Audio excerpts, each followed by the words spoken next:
Is everybody ready to go online? There you go.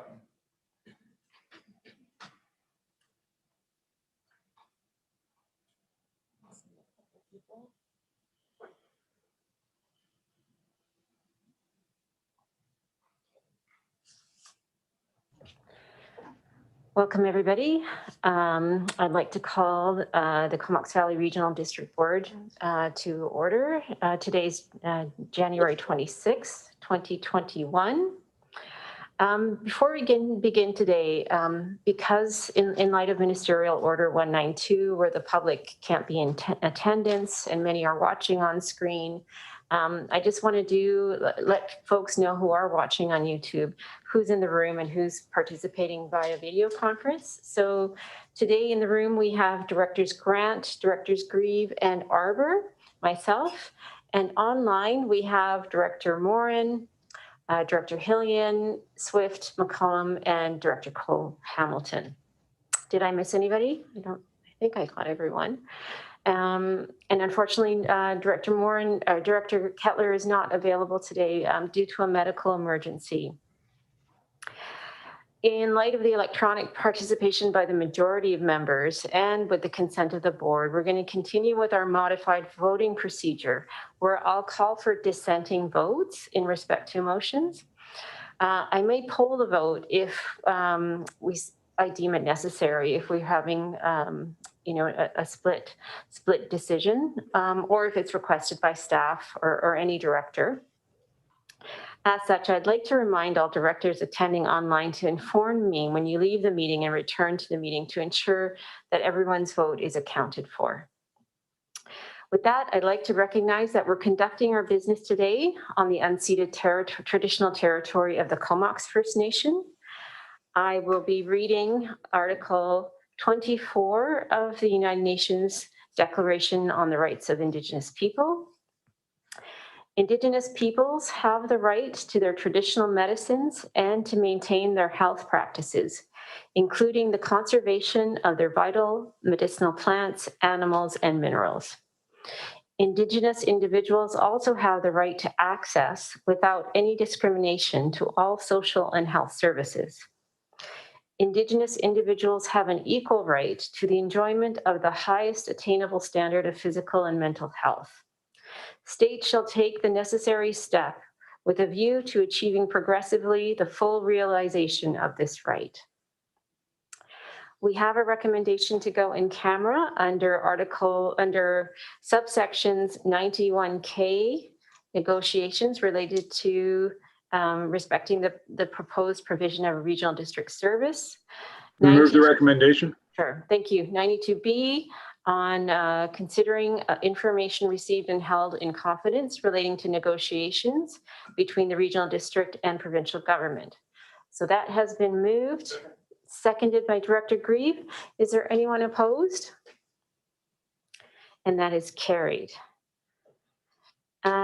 Adoption of the minutes of dated January 12th. Someone moved by Director Arbor and Director Grieve. Any comments or questions on the minutes? Okay, seeing none, those are approved. Moving on, we have public input on the 2021-2025 financial plan. I'll just Thank you very much. And Chair and Directors, I'll just ask Jake Martins to come forward to explain the public input process for our financial plan, given the rules that we're under due to COVID with respect to our meeting procedures. That's moved by Director Arbor and seconded by Director Grieve. Go ahead. Sorry, Jake. Oh, yeah, sorry.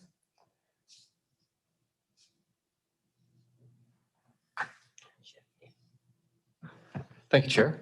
And thank you, Russell. Yes, so as the board will note, we do have a new section on the agenda, Public Input 2021-2025 Financial Plan.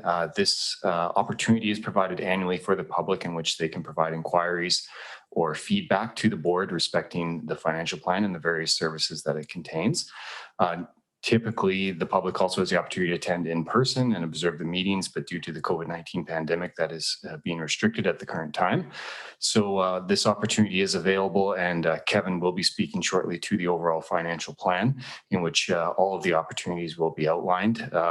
But we would encourage the public to go to the website noted on the agenda. And if they do have any comments or feedback, there is a web form there in which they can submit those, and staff will subsequently summarize those for the board's consideration prior to consideration of any specific services. And with that, I'd be pleased to answer any questions. Any questions? No, hearing and seeing none. Anyone opposed to receipt of that report? Okay, that is carried. Thanks. Moving on to reports. We have a report from Maurice Primo of BC Assessment regarding the 2021 assessment roll for receipt. Moved by Director Arbor and second by Grieve. And we have Mr. Primo on the line. Yes, I am here. Great, thank you. We're just going to bring your presentation up. Thank you. Okay, so I guess I'll just announce next slide when we need to move to the next slide. I would like to thank Kevin DeVille and the Comox Valley Regional District for inviting me back again this year to speak to the 2021 assessment roll. Yeah, so without further ado, let's roll into it, please. Okay, so this afternoon we're going to talk about some high-level topics around BC assessment, valuation, classification, assessment cycle and key dates, the relationship between assessment and taxes, some interesting highlights over the 2021 roll and the appeal process, and some other resources for local government and the public. Next slide, please. The next section we're going to talk about is who we are, what we do, and how we do it. Established in 1974 under the Assessment Authority Act as a result of nonpartisan commission tasked with examining property assessment and taxation, the commission recommended that the creation of the province-wide assessment authority to fairly and independently value all properties across British Columbia. The value of all real estate on an annual and provincial assessment roll provides the foundation for local provincial taxing authorities to finance communities with billions of dollars of property tax revenues. Next slide, please. The annual assessment roll contains a list of properties and provides a predictable and stable tax base for real property taxation in British Columbia, identifies ownership, value, classification, and exemptions for each property, represents over 2 million properties with a total value of $2 trillion in British Columbia each year, and provides that tax base for local governments. Approximately $8 billion annually in property taxes for schools and important local government services. Next slide, please. So we have different methods of valuing properties across BC, and typically with properties such as residential and commercial, we look to market values. So the most probable price that a purchaser would pay in an open market, under all conditions requisite to a fair sale, knowledgeable buyer, willing seller, preferably with a realtor involved, not affected by any undue stimulus to affect the sale price. We do have other properties that we value with legislated rates, such as utilities, managed forest, and farmlands. Next slide, please. So it's important to note that there are some factors that affect market value. And on the list there on the screen, sorry, you'll see that location is quite important. It's proximity to amenities, transit, employment, and recreation, etc. Land use controls, official community plans, neighborhood plans, zoning, restrictive covenants also come into play. Land characteristics for individual properties, such as area, shape, topography, access to utilities and service, legal restrictions can come into play as well. And different building characteristics, such as the use, the size, age, and quality, of course, are also considered. And then when it comes to income producing properties, what is the rental value? What are the expenses for a property? Management, structural repairs and maintenance, vacancy, and different capitalization rates come into play. Next slide, please. At BC Assessment, we utilize the principle of highest and best use to value properties, and it is the foundation for market value. Local governments can help use use determine highest and best use by ensuring BC assessment has the information required to determine what uses are of a property and what are physically possible. And that could be affected by access to service, geotechnical constraints, slope stability, rock outcroppings, that sort of thing. What uses are legally permitted. Land use controls, including the official community plan and zoning land use designations, restrictive covenants are considered. What uses are financially feasible? Uses generate a return above and beyond and the cost to develop them. What is the most productive use of the physically possible, legally permissible, and financially feasible uses, which results in the highest and best use? So these are the 4 principles that we use to determine highest and best use for our properties, right from residential to commercial and beyond. Next slide, please. How land use affects market value. Local governments primarily impact highest and best use via land use controls and development approvals, as market value is impacted by the legal and approved uses of a property. When land use controls change, i.e. a permit to higher density, the highest and best use of a site will also change, which can lead to the change in a market value down the line. And should market evidence through sales information provide, could dictate a change, could dictate if a change is warranted further. Next slide, please. So as most of you know, we have 9 prescribed property classes under the property class regulation in British Columbia. And the purpose of these is to allow a variable tax rate system and apply different property tax rates per property type.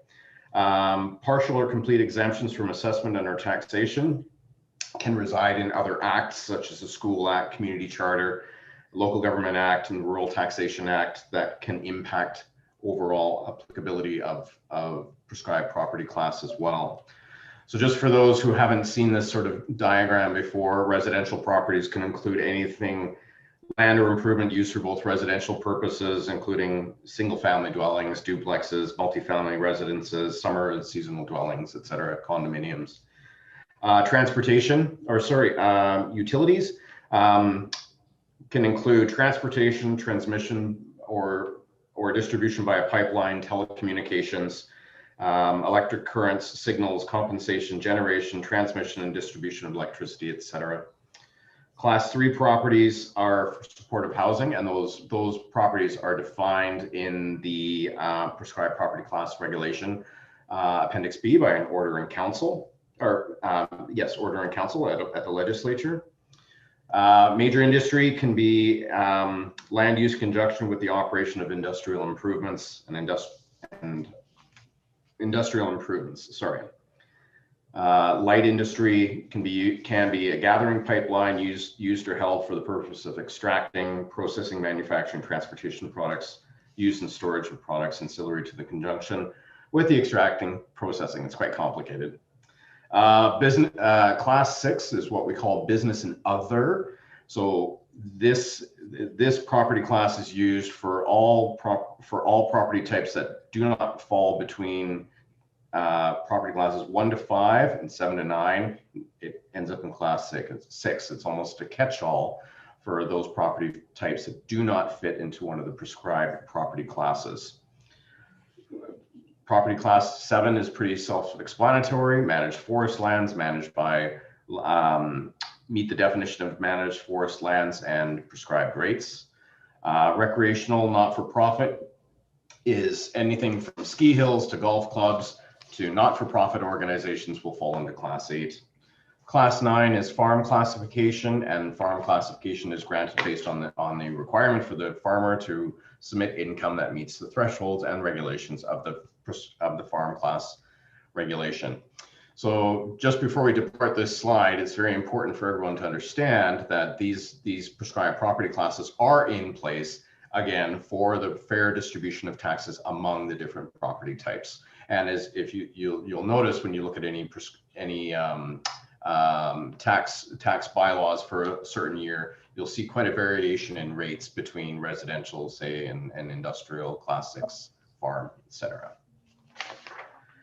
Okay, next slide, please. Just to give you a little bit of an idea of our assessment cycle on an annual basis, we'll start at the top where we currently are, is right in the middle of our inquiry period. This is the opportunity for the public and property owners to contact us and speak to their property assessments, discuss with an appraiser anything that might be incorrect with the assessment or want to talk about the value.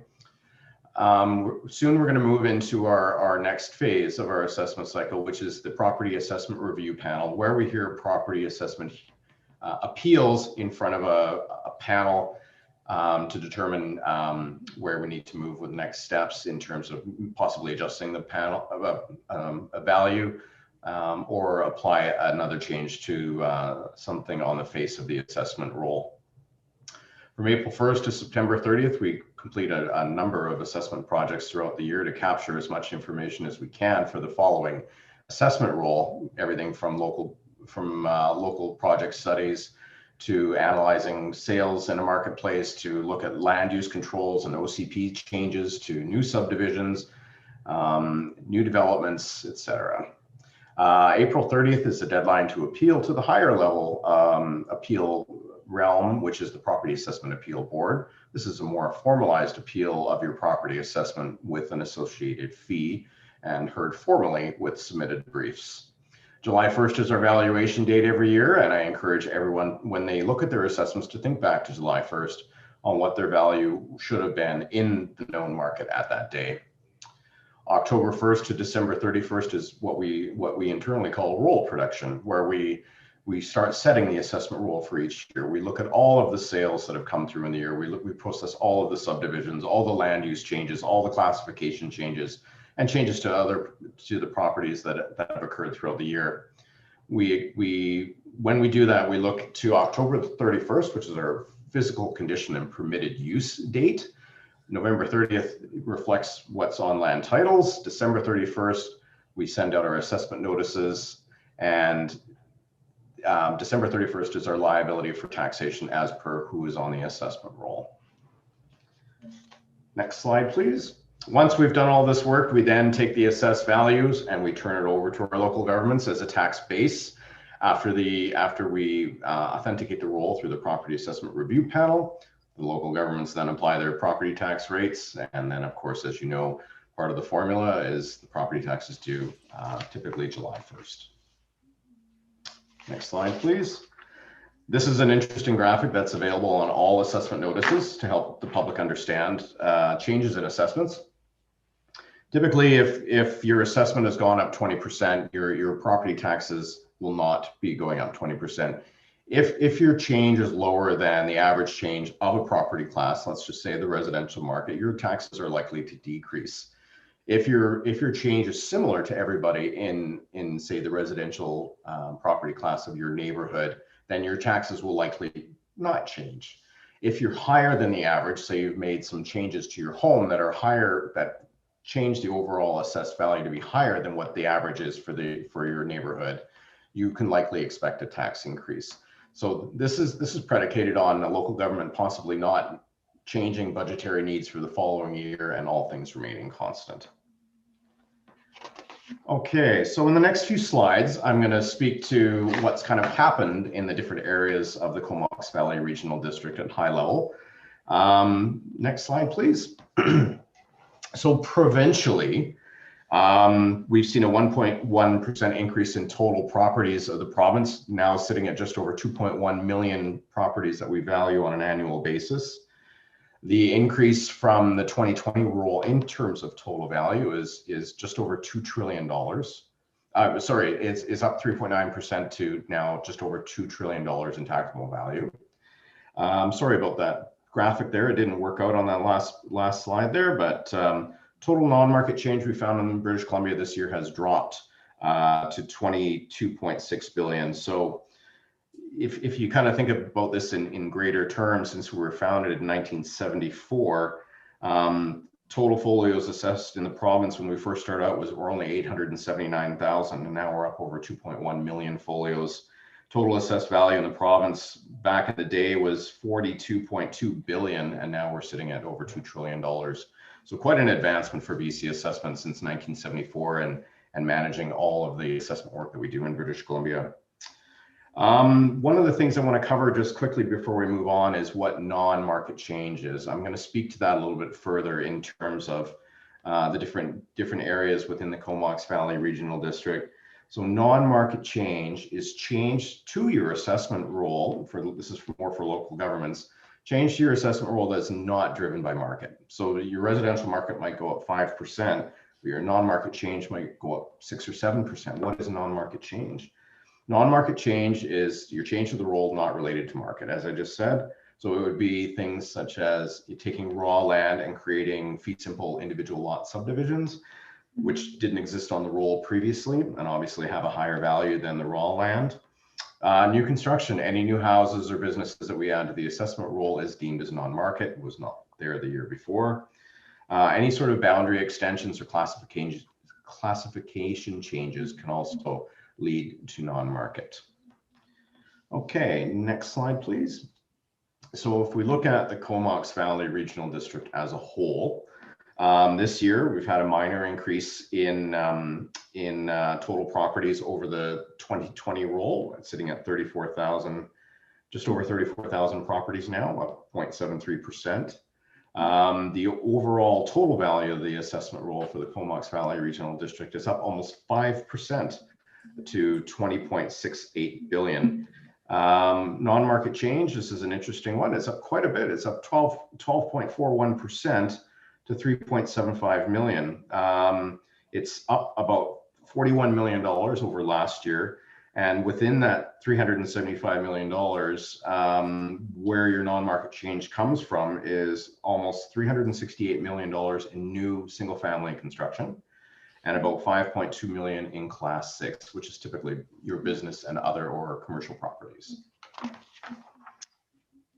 Moving right along, just to give you a little bit of market movement and non-market change for each of the different areas. So the city of Courtenay, we saw a residential increase roughly about 7% for single family dwellings year over year. Last year it was about 2%. Residential stratas are up 5%, slightly down over last year at 8%.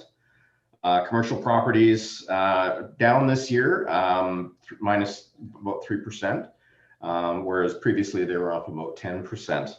Your non-market change is sitting at 246 million, which is up over last year, which was 178 million. Next slide, please. For the town of Comox, 6% increase in residential single family dwellings, over 2% the previous year. Strata's 1% this year, again, showing the same sort of trend as Courtenay. They were up 4% the previous year. The commercial is down about 2% this year, where it saw about a 5% lift last year. Non-market change for Comox is up this year moderately over last year's 34.7 million. Next slide, please. Move to the town of Cumberland. Residentially, it was pretty stable with last year, 6% this year, 7% last year for single family dwellings. Residential stratas are up 6. Last year they were up about 8, so not pretty stable market there in that sense. Commercial's only up 1% this year. Last year we saw an increase of over 30%. And in speaking to my commercial appraisers, it was a revitalization of the commercial core in Cumberland, which saw a real draw of new business to that community. The non-market change this year in Cumberland is down. It's at 19.5 million, where it was at 41.02 million, and the majority of that was class 6 last year, as I just described. Moving to Electoral Area A, we've seen an increase this year of about 8% in residential properties, 5% last year. The few stratas that do exist in this area went up 16% this year versus 5% last year. Commercial was relatively stable this year, whereas last year we saw an increase of about 10%. And I'm going to speak to the commercial trends here in a few minutes here, just to give you a little bit of an understanding how things happen and why they happened. Non-market change is down moderately this year, 22.1, but not far off from last year's 23.9 million non-market. We move to Electoral Area B, residential up 4%, 5% last year. Residential stratas, 3% this year, 4% last year, fairly stable. Commercial up 5% this year versus 10% last year. Non-market for this particular electoral area is at 23.9 million, up from 19.86 last year. And finally, electoral area C, 5% this year in residential, 3% last year. Residential stratas this year, 9% this year, 10% last year, fairly stable. Commercial properties are up slightly at 1% versus 5% previously. Non-market change is down this year, 28.1 million from last year's total of 36 million. Okay, so as we all know, 2020 has been a very interesting year for everybody. What we've seen in the residential portfolio on Vancouver Island is at the start of, well, I guess you would call the pandemic in March, CMHC announced that the pandemic would have a negative impact on real estate in declining values.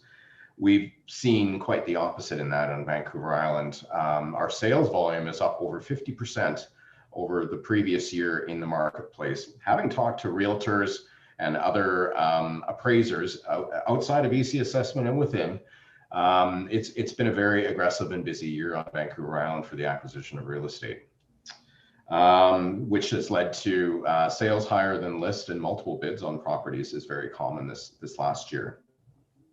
Home values have appreciated this year due to strong demand combined with limited inventory for sale. One could speculate that through the pandemic, there might have been an interest in detached single-family dwellings over stratas, which would equate to some of the changes that we've seen and make some sense of those in our strata market. You know, and two, we've seen more of an interest in rural areas outside of urban or suburban areas where people want land, they want a place to raise their family, they want a bigger home, they want affordability. And so we've seen a real uptake in some of our Northern Island communities this year, such as Port Alice, Gold River, Tassus, Zabalas, where we've seen increases from anywhere from 12, 17, 18%, and Tassus was over 30% this year, with good sales volume to back up those numbers. Just to give you an idea where we're at residentially right now with our inquiry period, January 1st to January 31st, inquiries are down over 20% over last year. And appeals are currently, we haven't got them all yet, but currently appeals are down almost 40% over last year. So despite the pandemic, which has upset a lot of lives, the changes in the market, we're quite surprised to see that there's lower inquiries and appeals so far this year. And it could be due to the media carrying a very similar message to what BC Assessment has in the past over the aggressive demand for the residential market on Vancouver Island. Next slide, please. Bit of a different scenario for our commercial properties, or what Class 6 under the prescribed property class regulation. Based on our July 1st valuation date, commercial and industrial sectors were somewhat less uniform than residential properties with varying value changes across BC. Commercial properties with the most likelihood of decreased in assessments tend to be in the urban centers, including shopping malls, hotels, conference facilities, whereas commercial and industrial properties located in the suburban or rural areas were more likely to be up in value. Commercial office buildings, meanwhile, have declined somewhat in the value, whereas investment in apartment buildings have tended to remain stable and even increase slightly in value across BC. These are comments across British Columbia. Commercial and industrial properties have experienced varying value changes, some more notable than others. Airports, generally, airport values across BC decreased for 2021 with most other properties in BC. Airport assessments were based on market value driven by demand and income activity.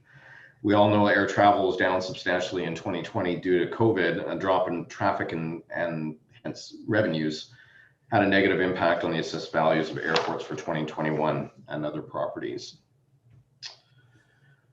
Next slide, please. I just want to give a little bit of a highlight of the appeal process once again, and then just point you to some resources where you can find some more information. So BC Assessment has a no surprises policy. We try to pre-roll property owners where there's significant value changes in the fall So they are aware of what changes will happen to their assessments later on in the year. And this is done through an early notification letter. It informs owners of larger than average value shifts, changes in exemption statuses or classification that may impact their taxes down the line. We also have some special notices on our assessment notices that inform owners of classification or again, exemption changes. So in January, we have the inquiry period. This is where we really want the public and yourselves to examine your assessment notice to make sure that the information on the assessment notice is correct and you're content with your property value. Does the assessed value represent market value as of July 1st? One of the things that everybody can do is you can go online and use our assessment search tool at bcassessment.ca and review the details subject to your property and look at comparable sales and assessments. Appraisers can review electronic property files with an owner and an agent. We can resolve issues if factual information is provided that wasn't available to appraisers during setting the assessed values. If we can't resolve issues, deadline for appeal this year is February the 1st because January 31st falls on a weekend. Both the Property Assessment Review Panel and Property Assessment Appeal Boards are appointed by provincial government and are independent of BCA and taxing jurisdictions. Decisions based on review of evidence presented are available at the time of hearing. A Property Assessment Appeal Board decision can be appealed to the BC Supreme Court or BC Court of Appeal on questions or matters of law only. Next slide, please.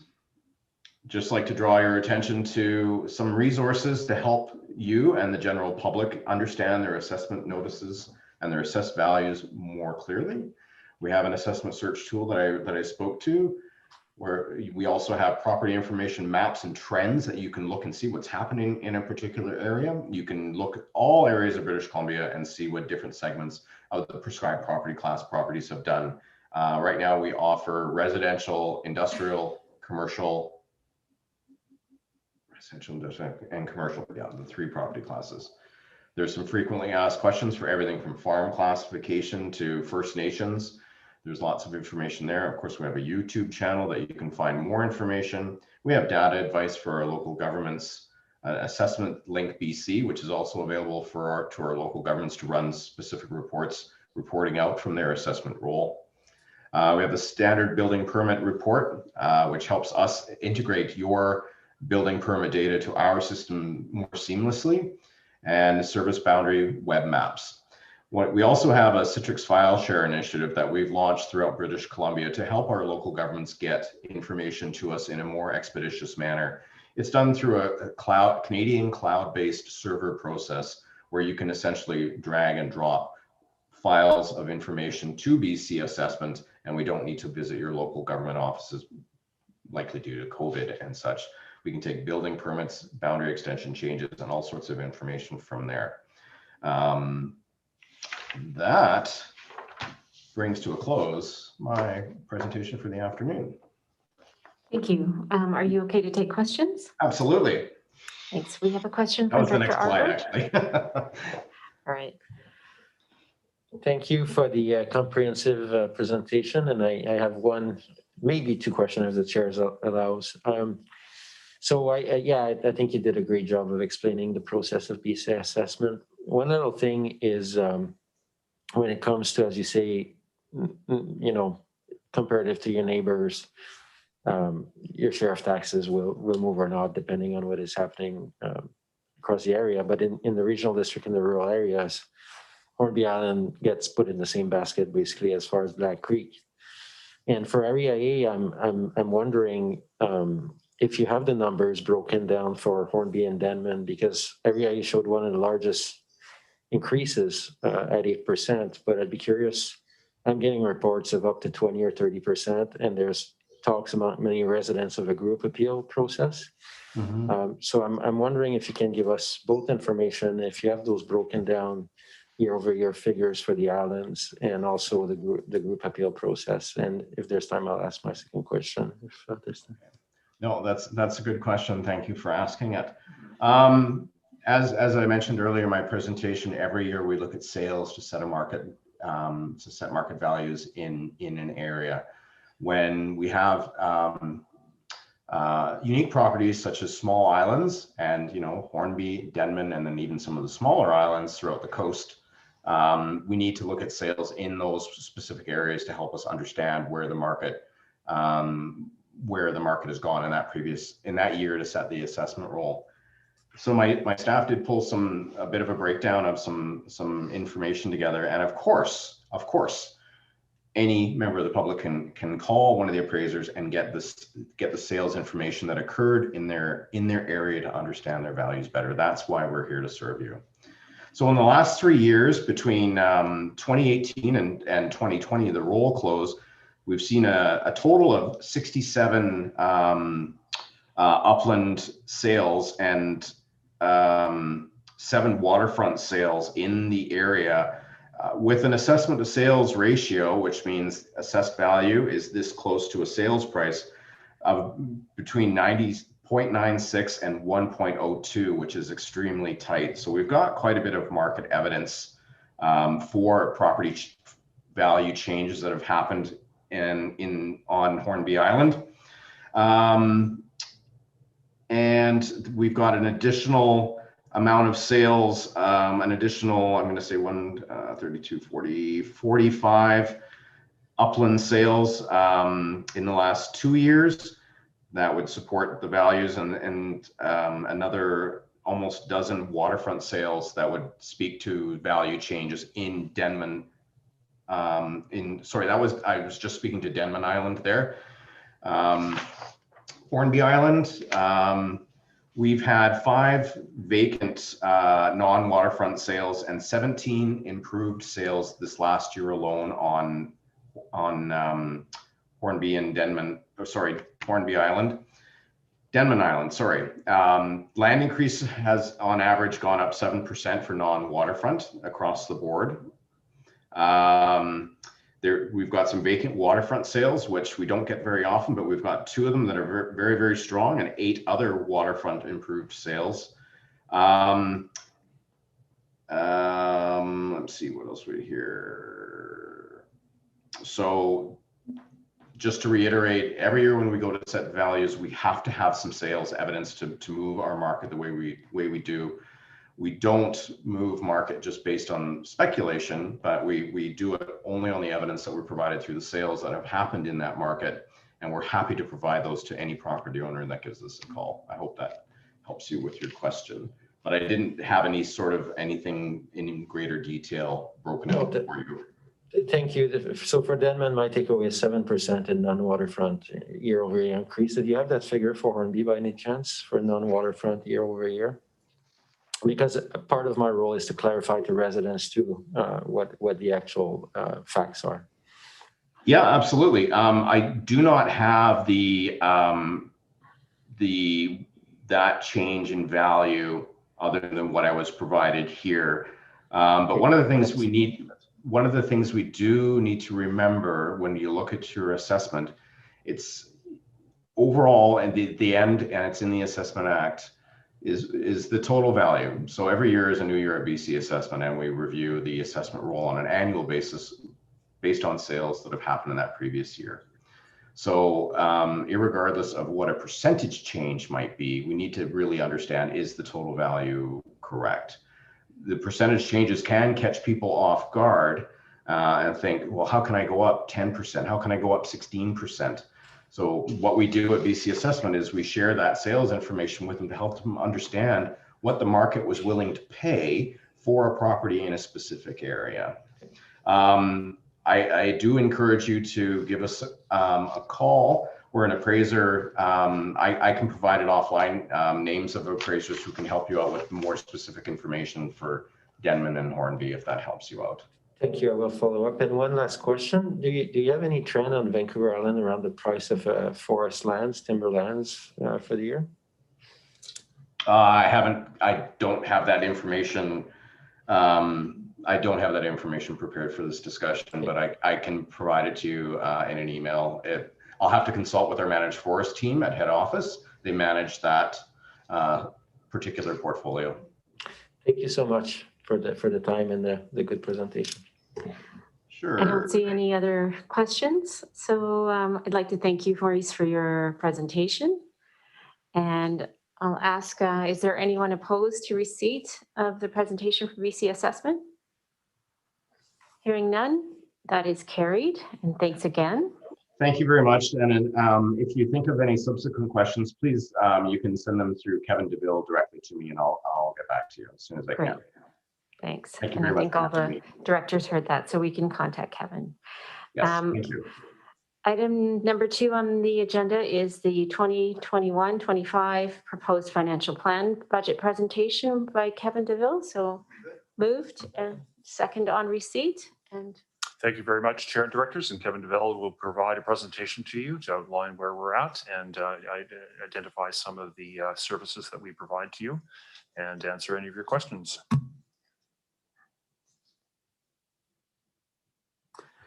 Thank you very much. Through the CEO to the chairs to the directors, good afternoon. So yes, it is that most wonderful time of the year once again, where we get to bring to you the consolidated financial plan for 2021-2025. And then I'll also be speaking to the administration and general government service after that, just to give you a sense of where we're at with those services as well. So as directors may recall, in October 2019, the strategic priorities for the regional district were set and affirmed 4 strategic drivers and 8 core services for the organization in an effort to meet the always evolving needs of the communities within our region. The proposed 21 to 25 financial plans that will be rolled out to you over the next several weeks. In fact, we rolled out a bunch to both the EASC committee and to the DCOB committee yesterday. We'll certainly speak to how each of the services that we manage and oversee are achieving, meeting, or exceeding one or more of those strategic drivers, and we'll do so going forward. The theme of this year's budget process, which is on the screen there, the shape and reflection of CVRD's culture, values, and priorities, was conceived while the COVID-19 pandemic was continuing to unfold, and also became clear to me during the board strategic planning session in September 2020. The shape and reflection of an organization's culture, value, and priorities should always be illustrated within its financial plans, whether intentionally or intuitively. This is because an organization's financial plan ultimately tells the story of what it intends to do, how it intends to do it, when it intends to do it, and why. A primary theme I heard from the board strategic planning session was that we need to be clear on the role of evaluation and value propositions and metrics for all CVRD services. The financial plans for the 98 CVRD services to be presented to you as part of this annual process will hopefully show that we are continuing to work towards ensuring there are strong and clear linkages between our strategic drivers, financial planning, sustainable service delivery, and annual financial reporting going forward. At this time, I offer the following 2 quotes for thought, and please don't assume any political leanings on my part. First, from former US President Barack Obama. A budget is more than just a series of numbers on a page. It is rather an embodiment of our values. And secondly, and probably not big surprise, from the now current US President, Joe Biden, from several years ago. Don't tell me what you value, show me your budget, and I'll tell you what you value. These resonated very strongly with me, as I used to be a small business startup counselor and advisor.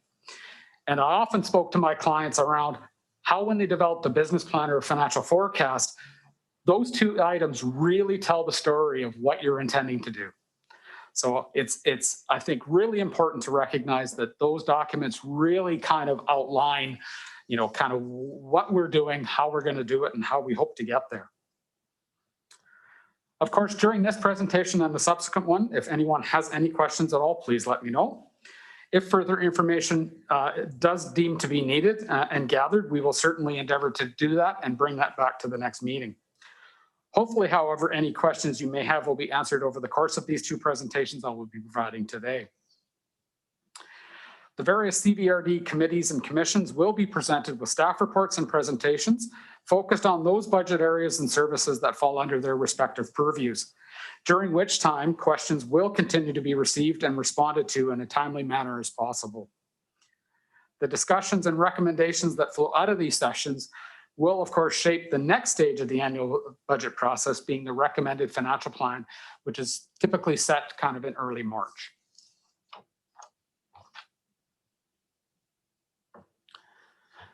So on the screen is what we call the cycle of the financial planning process. And this was something that was first developed in 2019 and continues to evolve over time. And this latest depiction was recently just put together with the assistance of our communications department, and actually was just recently posted to our financial planning page of the CBRD website. We are also intending to put together a very short video to accompany this and the financial planning page to really help the public better understand our financial planning project or process rather, and all of the steps that we go through to achieve that, because it's very much an annual process now. There are a lot of moving pieces involved with this. It is an ongoing cycle of reflection, challenging of assumptions, rethinking, and renewal. It's very much the meat in the sandwich, so to speak, between the board strategic planning and obviously the financial reporting that results, and some of the other work that we undertake over the summer months in lead up to the financial planning process. A bit of a snapshot of the participating services and where those services are located. So as I've mentioned, for 2021, we currently have 98 services, which is one less than 2020 due to the wind down of our pesticide awareness service last year. That number does not include the 3 new services that we are anticipating in July of this year with the conversion of the Union Bay Improvement District. And then we're also looking ahead at a couple of new services going into 2022 with the potential consolidation of some and expansion of some of our community hall services. Within these services, there are a number of legislated or mandated services that we provide. Those include administration and general government, member municipality administration, and of course, electoral area administration. Outside of that, there are a number of other services we provide to a variety of participants in multiple combinations, whether that's Comox Valley wide, Comox Valley excluding Denman and Hornby Islands, Courtenay Comox and Area B, Comox Valley excluding Denman, Hornby, and Cumberland, or just to the electoral areas, or into specific or defined local service areas.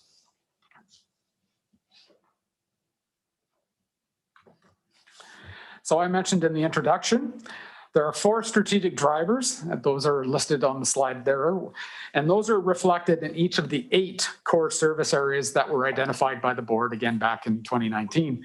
These are electoral areas, finance and administration, emergency programs, recreation, regional growth strategy, transit, sewage treatment, and water supply. So to give you a sense of the factors that are considered when putting together an annual 5-year financial plan, we certainly take a look at balancing short-term impacts while ensuring long-term fiscal stability and sustainability. Once again, there are many competing demands and pressures exerted on local government, and it's an ongoing effort to find that so-called sweet spot when considering the services we deliver, the current and projected economic environment and organizational capacity, and all sorts of fact-facing influencers such as assessment values, of which you just heard a bit about, regulatory and legislative considerations, population growth, citizen expectations and perceptions of value perceived, funding availability, and of course, if that wasn't enough, we threw in a global pandemic and actually really started looking at our services this year under the COVID-19 lens that the board adopted and endorsed back in May of last year. In addition to this, we also take a look at the completing projects in process. So at this time, we do estimate things like surpluses and budget carry forwards for capital projects or operational initiatives. Those are included at this proposed budget stage. However, most won't be finalized until approximately the end of February and will therefore be included in the recommended budget stage. As noted, we also try to make sure there's alignment with the CBRD core values, board strategic drivers, and core services identified through board's annual strategic planning.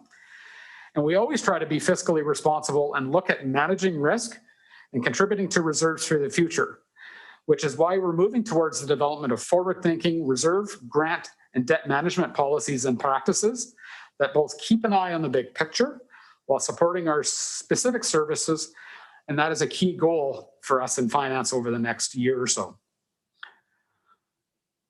We've also, as I've mentioned, really kept in mind this year the Rethink Comox Valley and the COVID renewal response and renewal initiatives that were put forward to the board over the course of the summer of 2020. And you will certainly hear that as a recurring theme in the staff reports and the budget presentations that will be coming forward to you over the next several weeks. The continued creation and implementation of a long-term financial sustainability framework for the CBRD will enhance and inform the annual financial planning process in order to not only better plan and forecast capital asset renewal and replacement over the longer term, but also ensure that each service is setting aside appropriate fiscal resources annually for the maintenance and repair of the key public assets our communities ultimately rely on. So then moving into a bit of the data and the facts. So I always do try to give you an example of in a service where there is an expected net zero change to the requisition, how can things like shifts in the assessment impact what each participant pays? So in this case, one of the few services where we did see this kind of net zero impact where all participants are contributing is the transit service. So for the 2020 adopted requisition, you can obviously see it was at 2.3 million. We anticipate that's going to stay flat for this year at that same 2.3 million.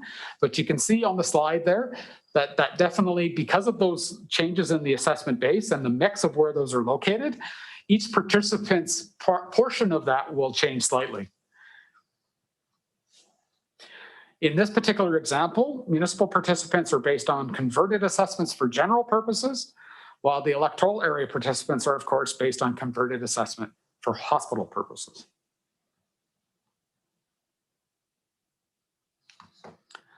So now into the budget itself. For 2021, the total budget is anticipated to be just under $154 million. To give you a sense of that over the previous year, the budget last year was $180.1 million. Last year, that broke down to approximately $79.2 million on the operating side and $100.9 million on the capital side. For 2021, we're looking at a mix of $72.8 million operating and $81.1 million on capital. With respect to the components that make up that budget, taxation is estimated on the revenue side to make up 24% of the CBRD's overall revenue in 2021. That is a slight percentage increase of 3% from 2020, and yet overall in dollar value, down approximately $224,000 when comparing year over year total of tax requisition, parcel tax, and frontage tax. With respect to other transfers, that makes up about 35% of this budget. That includes any prior year surpluses, as well as grants, contributions from reserves, etc. Debt proceeds make up about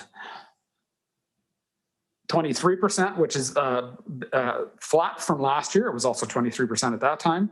And then other revenues, which includes things like tipping fees, user rates, etc., comprises about 18% of this year's budget, up slightly from 16% in 2020.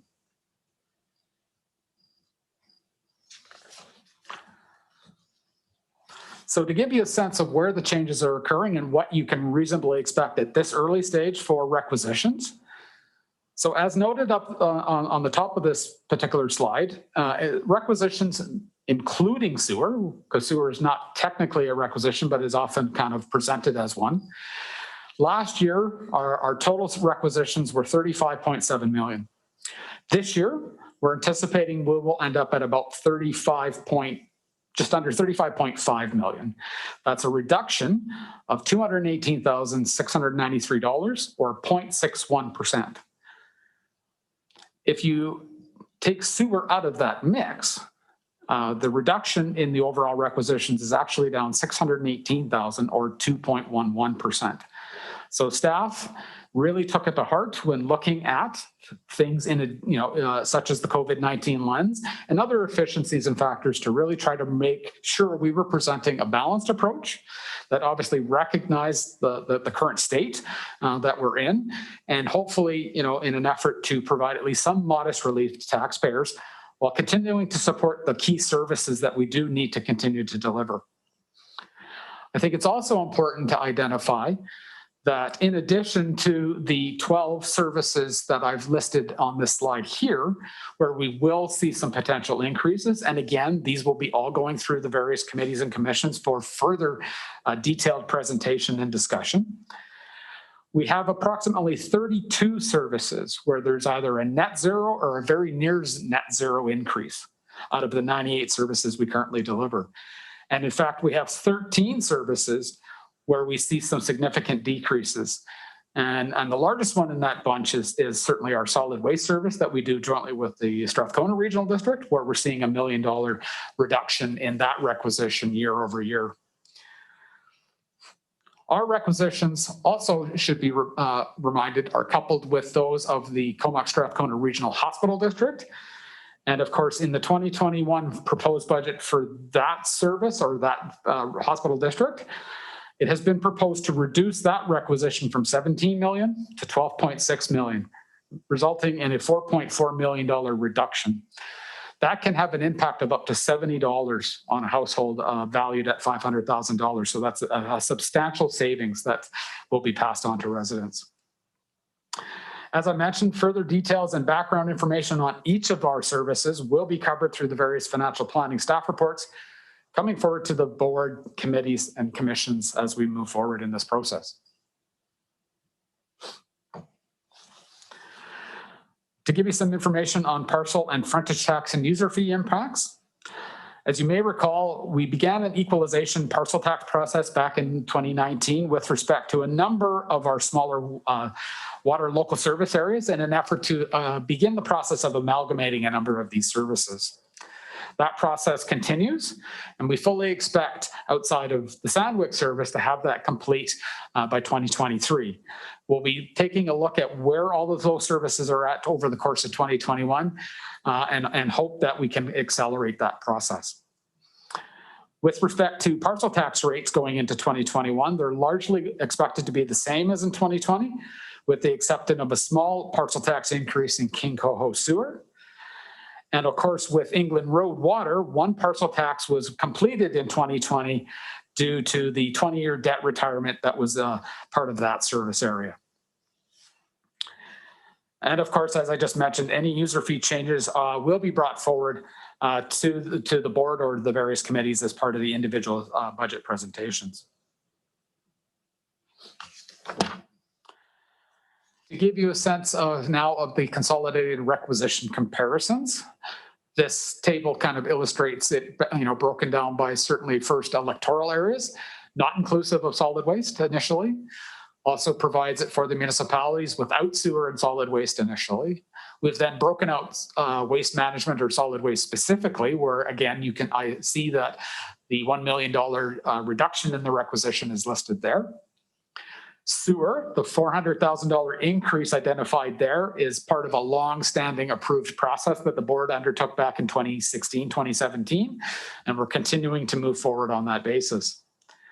So as I mentioned a couple slides ago, you're looking at an overall reduction in the consolidated requisition of $217,840. That's net of any parcel tax or frontage tax changes, which results in a reduction over last year of about 0.61%. At this time, it may be good to point out that in past, we have provided the directors with a bit of a handout with respect to the tax impacts per household by participant. We will be providing that again this year. I have a hard copy of it with me, but just given the nature of the meetings, we felt it would probably be best to send that out to you electronically. So we will certainly be endeavoring to do that. We will be looking at providing this to you again once the adopted budget is complete and done in early April, once we have the revised assessment rolls in place. The other document that I'll be providing for the director's information and consideration is a tax requisition by participants handout. So again, that just gives you a kind of a broader strokes on an individual jurisdiction by jurisdiction basis, what the year-over-year changes are.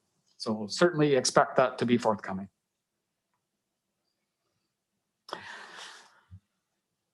So this table, shows the total requisitions for each jurisdictions, including our local service areas.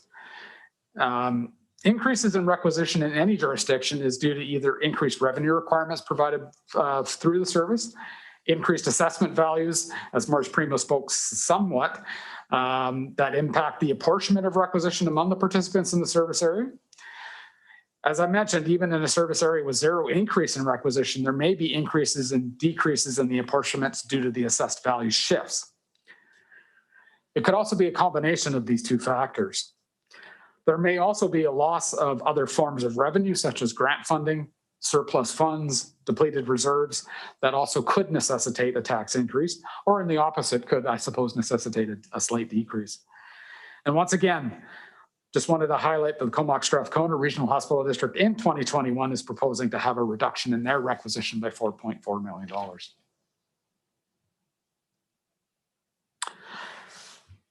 So to give you now a sense on the capital side, the expenditure side of the budget, again, same total budget of $154 million, broken down on the expense side as follows. Personnel costs, currently sitting at about 13% of that overall budget. That's up very slightly from 2020, at which time it was at 11%. Operating costs currently sit at 23% of that budget, or roughly $35 million. That was 21% last year. Debt service, same percentage as in 2020 at 14%, or $21 million. Reserve contributions, 7% this year, 7% last year, at about $11.4 million. And lastly, capital expenditures.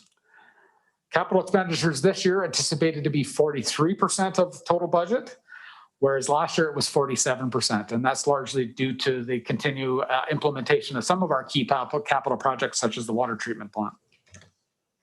And again, just as a reminder, currently this year looking at about $154 million, whereas last year the adopted budget was $180.1 million.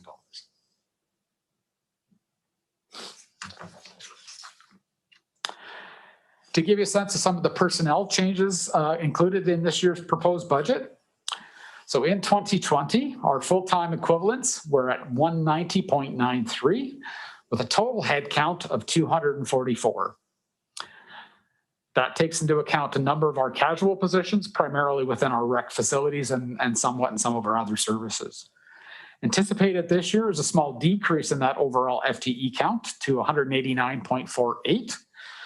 with a head count of 251.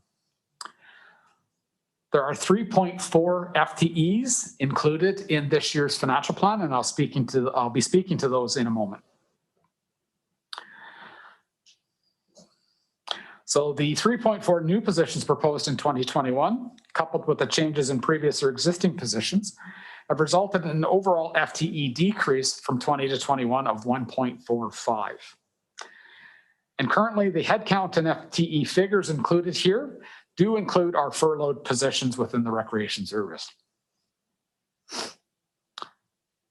And I thought it was also important to note that as part of this, couple items, collective agreements currently in place through 2021, although for QP bargaining, that is getting set to commence shortly.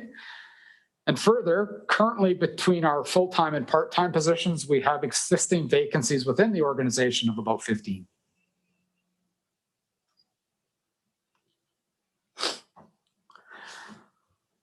So speaking now to the 3.4 new positions included in this year's financial plan, we have a policy and planning analyst for planning services at 0.7, a lead waterworks operator for water services at a full 1 FTE, an engineering analyst student for our solid waste service at 0.3, an electrical or instrumentation check that will fall under our geographical information systems or IT services at a full FTE.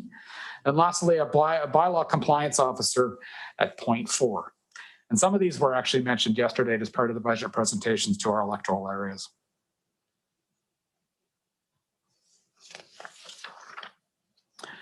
Some capital highlights included in this year's budget include fire protection, specifically the Greater Merville Fire Hall project, as well as the Mount Washington Fire Building. With respect to water services, we of course are moving towards completion and commissioning of our water treatment project in mid-2021. And we'll also be continuing to undertake some upgrades to our Black Creek Oyster Bay water system. With respect to the Comox Valley Sewerage Service, we're continuing with ongoing sewer infrastructure upgrades, as well as the continued moving towards the liquid waste management planning. And of course, lastly, in the solid waste service, we also have the regional composting facility capital project continuing to move forward. These capital expenditures are funded through a combination of operational transfers, reserves, debt, and grants, all based on availability. And this mix of capital projects is very similar to what the board would have saw in 2020. So lastly, on the consolidated budget, just a bit of a recap for you. Again, the service budgets will be presented to the committees over the next several weeks. And as we go through each of the individual service budgets, those will be posted to our financial planning page, or certainly the presentations will. The staff reports will also be included in the minutes as well.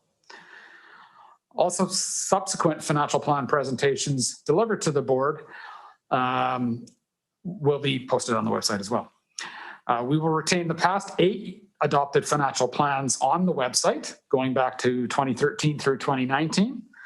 And that includes as well the 2020-24 financial plan, the page of which we keep in its entirety, at least for the coming year. And those will all be included under the past financial plans page, which is linked on our main financial planning website. Of course, the annual financial planning bylaw for the regional district by legislation has to be adopted on or before March 31st of every year. So at this point, we are scheduled to bring that bylaw forward for the board's consideration firstly on March 16th for first, second, and third reading, followed by final reading and adoption on March the 30th. And of course, the consolidated budget and today's presentations will be available on our financial planning page at www.comoxvalleyrd.ca/current budget. I've already spoken to the handouts that will be made available to the directors, so they'll expect to see those likely tomorrow from certainly staff. And again, I just wanted to highlight again, rethink Comox Valley. It's been on our minds all year. We certainly want to assure the board we've taken this to heart. And as a result of these and other actions, we have brought to you a budget that results in a 0.61% reduction in tax requisitions at this stage over 2020.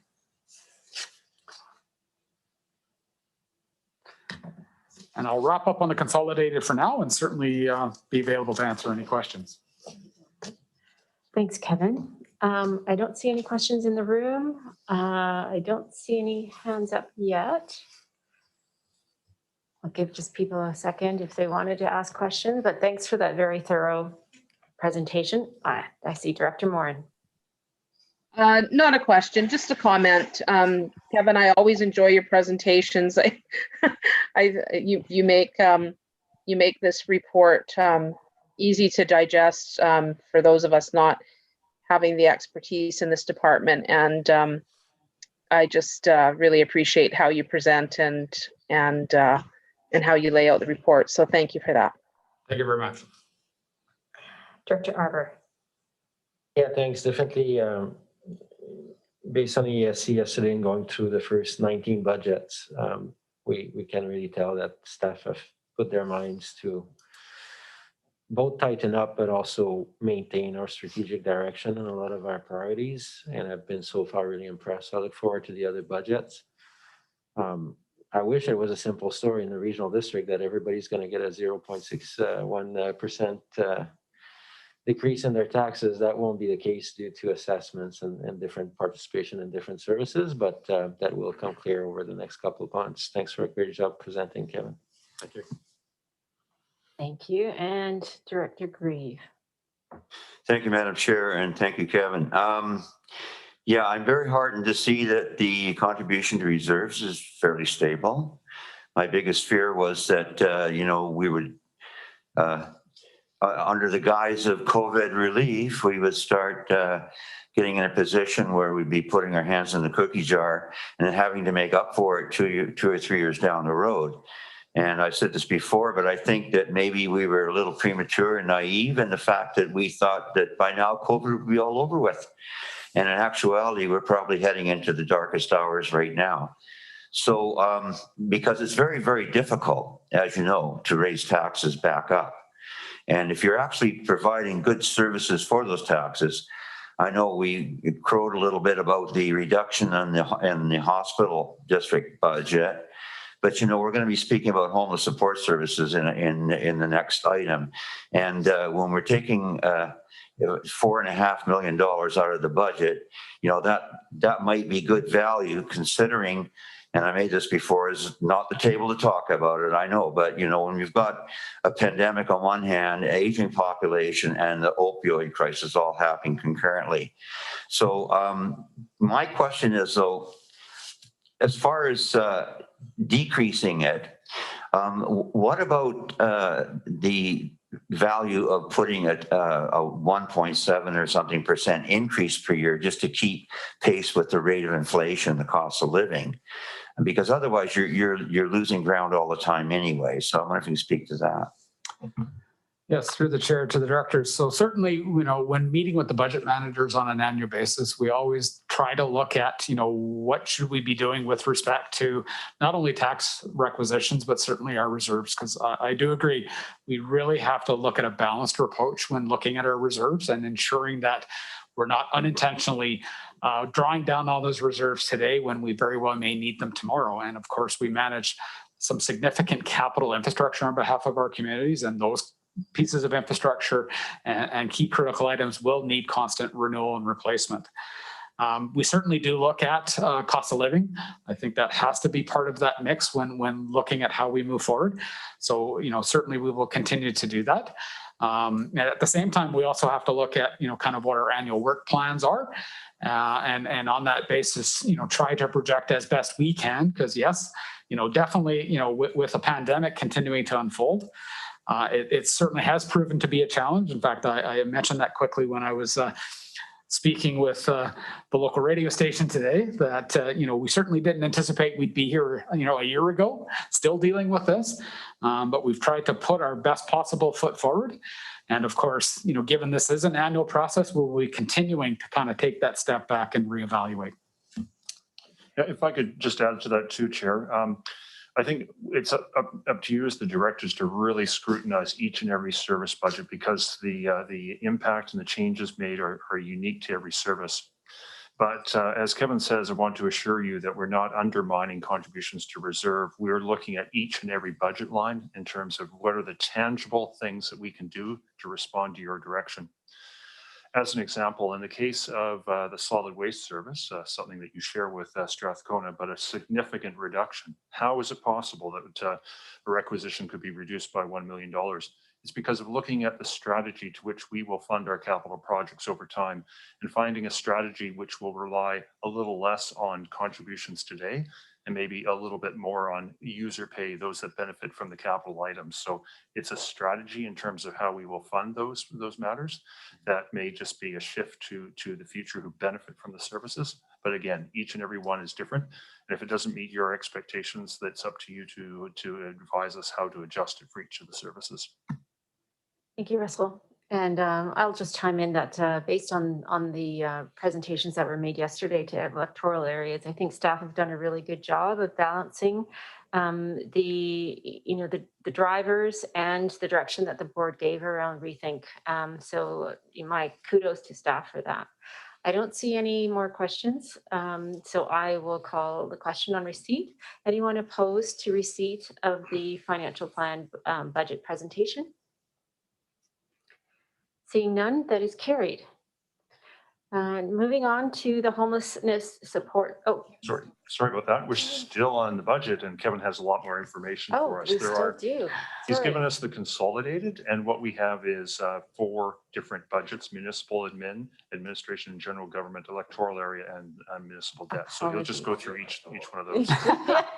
Sorry about Thank you. that.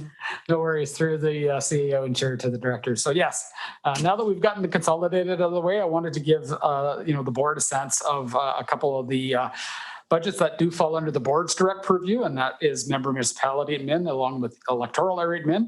I'll touch very briefly on member municipality debt, and then really kind of focus mostly on our administration and general government service. So firstly, with member municipality admin, of course, this function 100 is the budget that supports the municipal members of the regional district. This is where the board remuneration and board expenses are budgeted for the member municipalities. Support for member municipality representatives for board. This includes governance costs and management costs, and includes direct charging of salaries and benefits as per the CBRD support service and other cost allocation policy. And the positions included in that are our chief administrative officer. Newly this year, the deputy chief administrative officer, the executive assistant, and the general manager of corporate services. To give you a sense of what you can expect in the budget, currently there before you. So last year's total budget, $497,670, up a little bit this year to $556,998. And I'll speak to a couple of the reasons for that. So what you see on the summary here, the requisition increase of $61,000 in this particular service for 2020 is due in part to a number of items. Certainly this budget includes director remuneration. That is up because of the COLA increase. So that is up about $10,000. With the addition of the new deputy CEO position, there was some allocation changes throughout the entire regional district over the course of the year. A little bit of those hit this budget more than others, but then of course you would see some corresponding adjustments to a number of the other services, some of which the municipalities also participate in. It's important to note, however, that operating costs in this service have decreased $18,957 from 2020, and that's due largely to a reduction in the support service costs. So as you can see, it's already kind of starting to balance itself out. And that will then obviously partially offset some of the increases we're anticipating on that personnel side. Given that we are now in the new space and we did have some reserve contributions in and out of this service and the EA admin service last year to help support moving into the new space, there are no reserve contributions slated for 2020. And that's largely because as of December 31st, 2020, the reserve balance in this service was $255,972, with an anticipated balance by the end of 2025 of about $165,000. So for this particular service, that's fairly healthy. The overall proposed budget increase of $59,000 from 2020 is about 11% over last year. To give you a sense of what that looks like for the various participants on the slide on the screen there, a change overall of about $19,000 for Comox, about $36,000 for Courtney, and about $5,600 for the Village of Cumberland.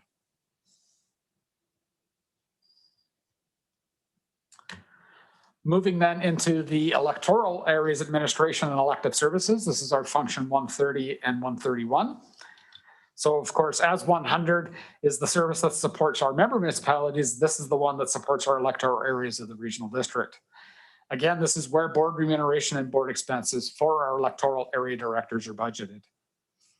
And as in the member municipality service, this includes a direct charging of salaries and benefits, again, as driven by our support services policy. So that policy dictates that about 30% of those costs get borne by member municipality admin, 60% by electoral area admin, and another 10% from our solid waste service.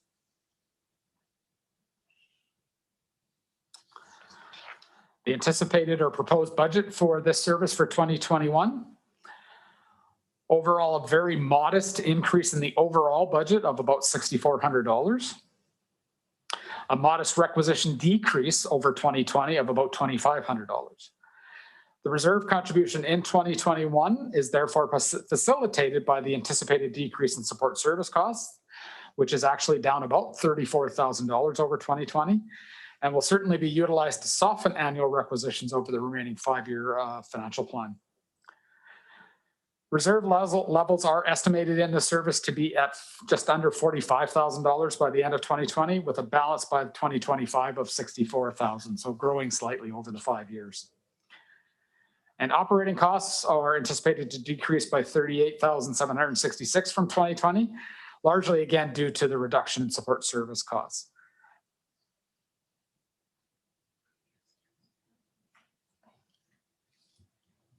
Uh-oh.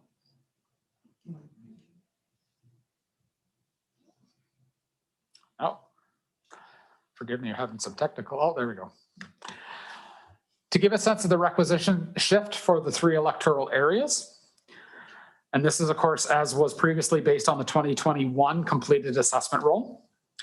Area A would see a slight increase, whereas areas B and C will see some slight decreases overall.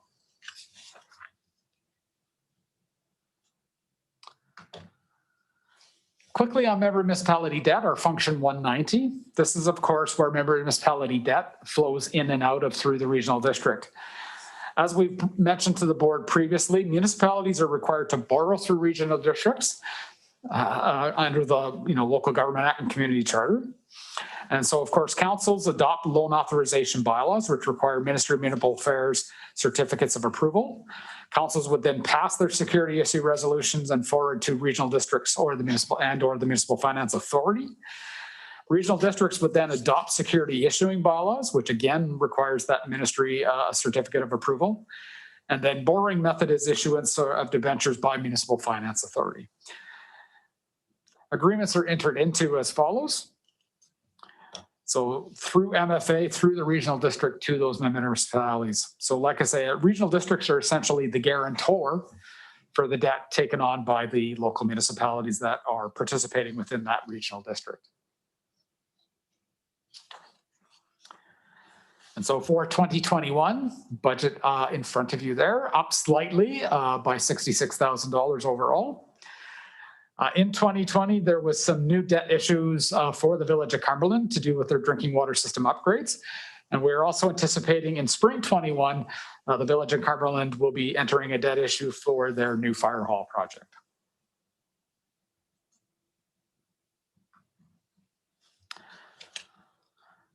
So moving into administration and general government. This is the proposed budget for the sub-functions that fall under this service, which is 110 through 119. And to give you a sense of the services here, that includes our corporate management, our corporate and legislative services, our finance and procurement, human resources, information systems, communications and public engagement, fiscal services and capital, and of course, the new corporate office. And while I'll be providing some brief snippets on each of those sub-functions, we do also have staff from the respective function budgets here to certainly answer any questions I may not be able to answer. To give you a sense of the funding sources within general admin,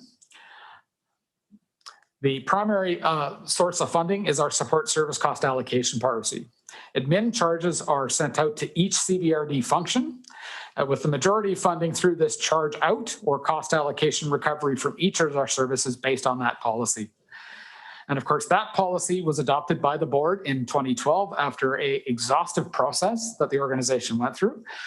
It was and still is at this time considered a best practice method of undertaking support service allocation.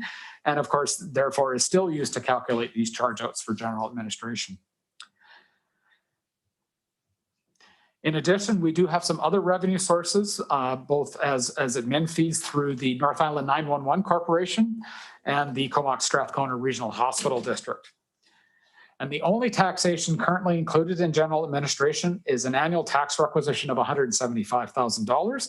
That is largely earmarked as a contribution to reserves to support future renewal and replacement for the corporate office.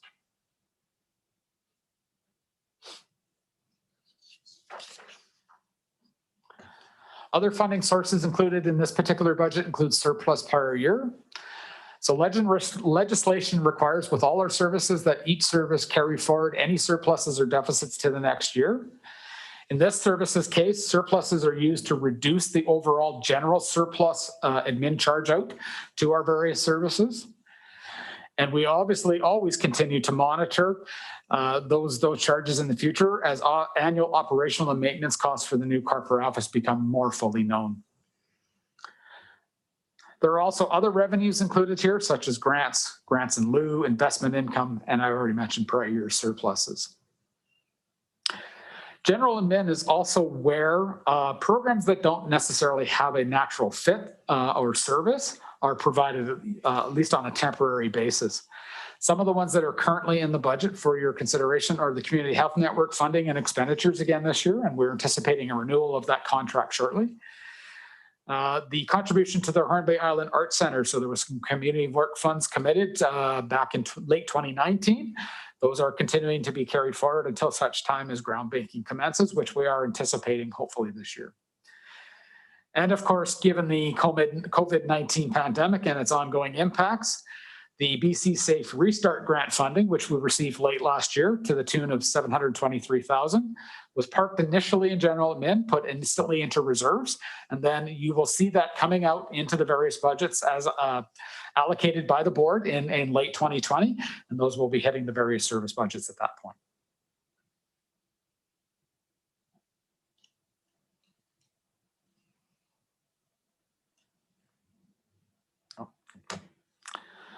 Okay, so to give you a bit of a sense of sub-function by sub-function breakdown. So overall reduction in admin and general government operating budget of about $850,000 this year over last year, or 12.5% from 2020. And I'll just touch on some of the highlights with each of the little service areas within this. So starting with management services, function 111. This service includes the costs of the CAO office with both the CAO and the executive assistant personnel costs. With this particular sub-function, the operating budget has decreased in 2021, primarily due to the distribution of the BC Safe Restart funding. The budget includes carry forwards of the, as I just noted, the Horn Bay Island Arts Center contribution, completion of a corporate-wide energy plan that is anticipated to include a review of the building and fleet consumption ahead of consideration of related zero-emission policy development. And of course, also includes some budgets for KFN strategic initiatives. And we've carried forward some unspent allowances from 2020, again, due to some things just not being able to happen because of COVID. And we've also included some additional dollars in 2021. With respect to corporate administration and legislative services, function 112. Personnel costs in this particular subfunction are down slightly in 2021, primarily due to minor staffing allocation changes within the organization. Operating costs are also marginally down in 2021, partly due to adjustments in training, development, and travel costs, again, due to the impacts of COVID-19.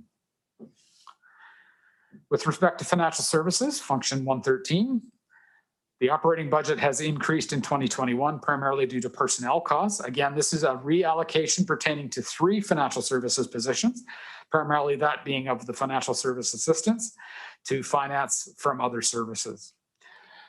We've also included some dollars in professional fees this year for moving towards the asset retirement obligations, which is a new standard coming online.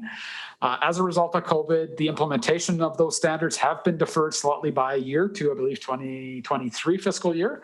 But we will certainly be undertaking some early work this year to make sure we are ready to implement those new standards. We've also increased the allowance for bank charges slightly by $5,000 just to accommodate any requirements for taking on interim debt, whether through our revenue anticipation or other means. Moving then into human resources, function 115. The operating budget has decreased significantly by $102,000 over 2020, primarily due to a couple of items. Firstly, personnel costs are down $60,000, and that is due to a reorganization undertaken in 2020 of our HR staff. We eliminated the former executive manager of HR position. Those dollars were then redistributed to the new deputy CAO and an elevated senior manager of HR role. That led to a 0.45 FTE change overall. We've also reduced travel costs in this particular subfunction by $10,000, again, due to the COVID impacts. And advertising budgets were reviewed significantly and reduced by $14,500 over 2020.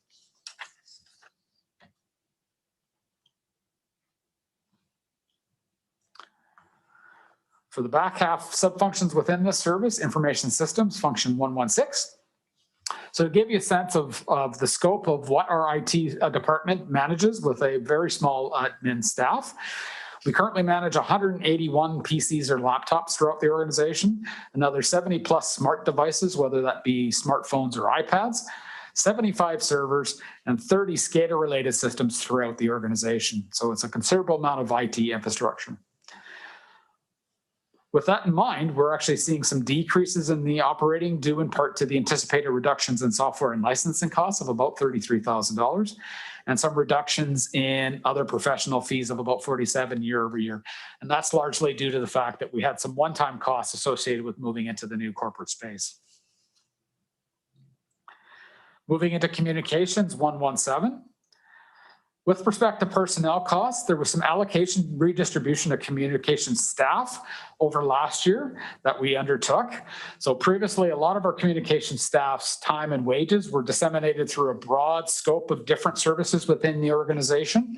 We felt in order, in an effort to really increase transparency and accountability of that, we moved a lot of those staff back into the general admin service budget, and then those staff will be allocated out through the support service policy.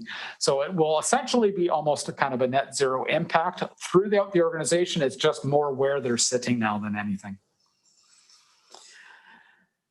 In addition there, what you'll see there then, is an additional 1.95 FTEs now reflected in general admin. So to give you a sense of last year, we showed about $25,000 in wages and personnel costs for communications. Obviously, that was not fully reflective of the number and the importance of the communication staff in the organization.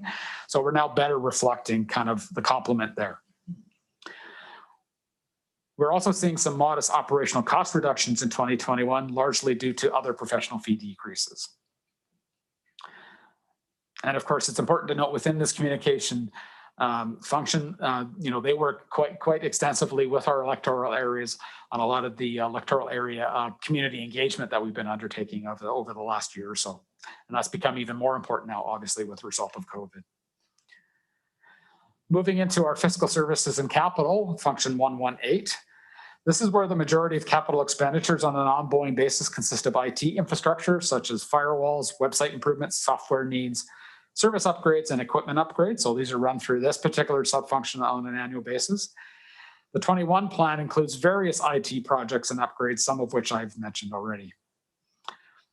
Contributions to future expenditure reserves are also budgeted in this particular subfunction in 2021 at about $348,618. And this is to support future capital projects, whether that's IT or the corporate office, as well as potential operational needs in part due to COVID recovery. And then lastly, I'll be speaking to the corporate office, function 119. The Waterworks office currently remains at 550 Comox Road until the water treatment plant is commissioned in summer of 2021. So we have a small amount here just to cover the lease costs associated with that space. Those will then go away and will be fully borne by the water service as that staff will transition to the water treatment site. We did enter into long-term debt for the new corporate office in 2020. Thus, you will see an increase in debt servicing costs with the first full year of principal and interest payments now being shown in 2021. However, with the transition into the new space, operating costs are down from 2020 because those relocation costs have now been borne and gone away. And of course, we are starting to see lesser rental and lease costs associated with our other spaces. There is a sole capital project currently in the proposed budget for 2021. And that remains the remaining portion of the purchase of the School District 71 admin building across the way here at about $600,000. We will still be adding some carry forwards from 2020 for the remainders of the corporate office to some final little bills and things to take care of.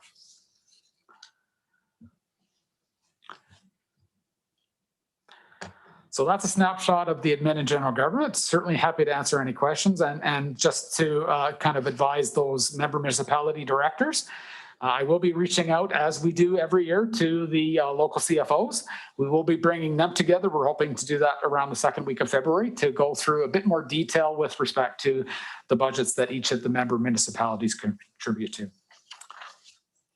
Thanks so much, Kevin. I see Director Hillian has a question on Zoom.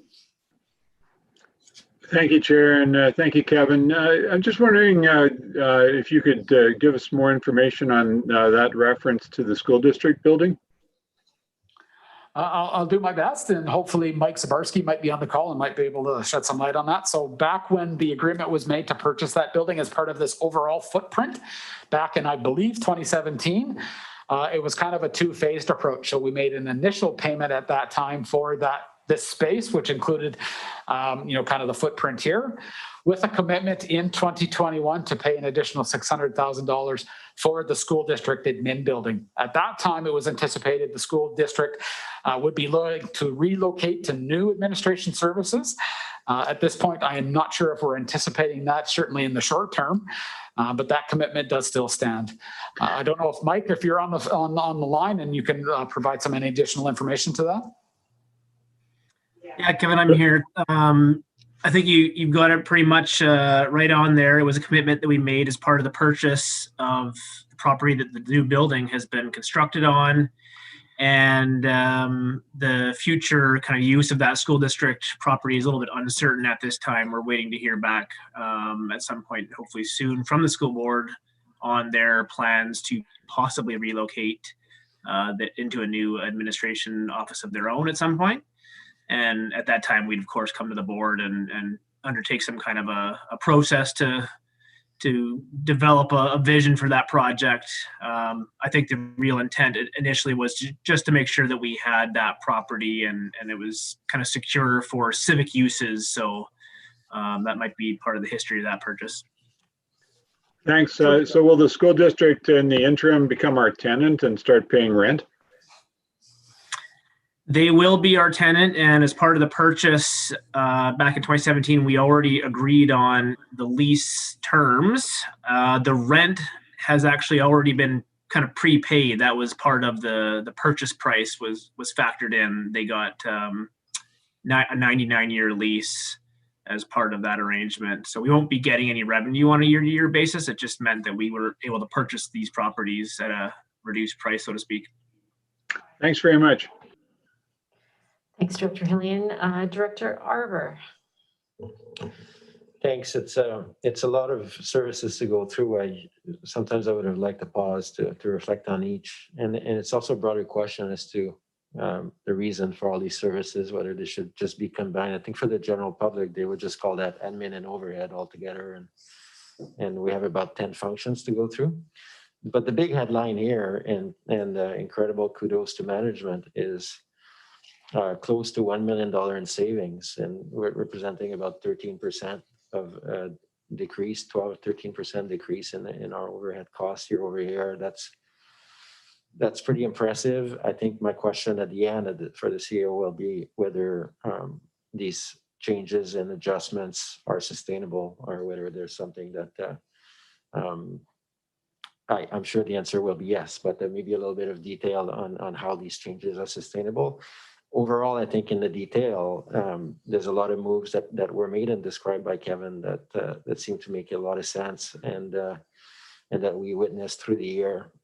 I do have a couple of questions about the 175K. There was a 175K figure in one of the functions for contribution to reserves in the new building. There's still a bit of confusion or questions in the public around this building. And when you refer to taxation, yes, it's supported, but I think we need to continue to tell the story of how cost neutral this proposal is to the taxpayer, that we were paying high rent fees before, and now we own and basically pay the same amount. The electoral areas at the time put in a little bit of capital money to support. But just to for people to understand that there's been very little impact to our financial picture via this new building. Sorry, is that the end of your questions? Yeah, sure. There's at least 3 there, so give us a chance to respond to those. I'll ask Kevin to comment on the building, and then I'll comment on the why the services and is it sustainable. Thank you through the CEO and the chair to the directors. So yes, with respect to the building, absolutely. You know, the building was put forward as very much a cost neutral process. We were paying ongoing lease costs in our old space on Comox Road. That has now shifted to a full ownership and obviously debt servicing to support that. The $175,000 tax requisition predates us even moving into this space. That's been a long-standing requisition to support the ongoing renewal, even in the old lease space. And so we felt that was important to continue that, just to make sure that we are putting enough dollars into reserves to support, now that we own a space, the future upkeep and upgrades to this facility. So, but at the end of the day, definitely, we will always be watching to make sure that there is that cost neutrality in place, as we did commit to the taxpayers. Perhaps, prior to Russell jumping into on the sustainability, it's always important to remember that there is ebbs and flows within these various service budgets, particularly with the relocation. So a lot of those costs went away. So that would be certainly part of those savings. In addition to some savings that staff did look at as part of the COVID-19 renewal and response.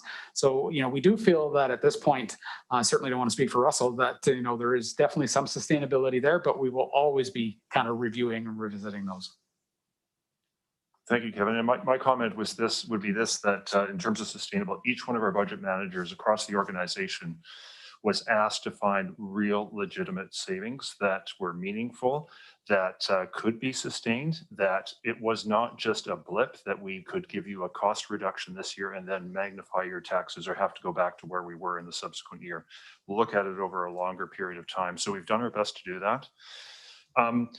And as we respond to the needs of the time, we were able to reconfigure our HR management and how we staff HR for a reduction in the full-time equivalents in that department. It is sustainable at this time, but as the organization grows over time, we may find that we have to restock that up at a later date, but we don't see that now.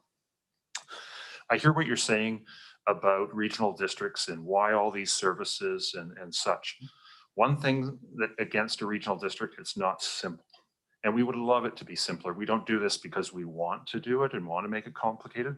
But what it does is it provides for accountability and transparency. It demonstrates and proves to the municipalities that they're only paying for that which they benefit from, as are the electoral areas and the other services. So it's all about just ensuring that we allocate our costs fairly and transparently across those that benefit from them. And that's why you see the various services and the independent budgeting that is required of a regional district. Thanks, Russell. I don't see any other questions. So Kevin, can I just ask, would you just like a receipt of the report? Or do you need a motion? Yes, a receipt of the presentation is adequate at this time. If the board wants to ask for a little more information on a particular item or wants us to drill down or evaluate and assess that, a resolution to that effect would be helpful too. I'm just going to give the folks online a minute. I don't see anybody's hands up. So receipt's been moved. So on receipt, then anyone opposed to receipt? Okay, and that's carried. Thanks very much, Kevin. I'm just going to poll the board on how they're feeling. There's another fairly large presentation. Would you like a break now, or would you like to keep going? One more? Okay. No one else is speaking up, so we're gonna plow on ahead. So we have the Homelessness Supports Service Function 451, review findings for receipt. Moved. And seconded by Director Grieve. Great, thank you. And back to staff. Thank you very much, Chair and Directors. And Robin Holm is here along with Alana Mullally, our staff representatives on this file, and they will introduce Cassandra Vink from Vink Consulting, who has done the review. And I do also believe that representatives from the coalition are on the line as well.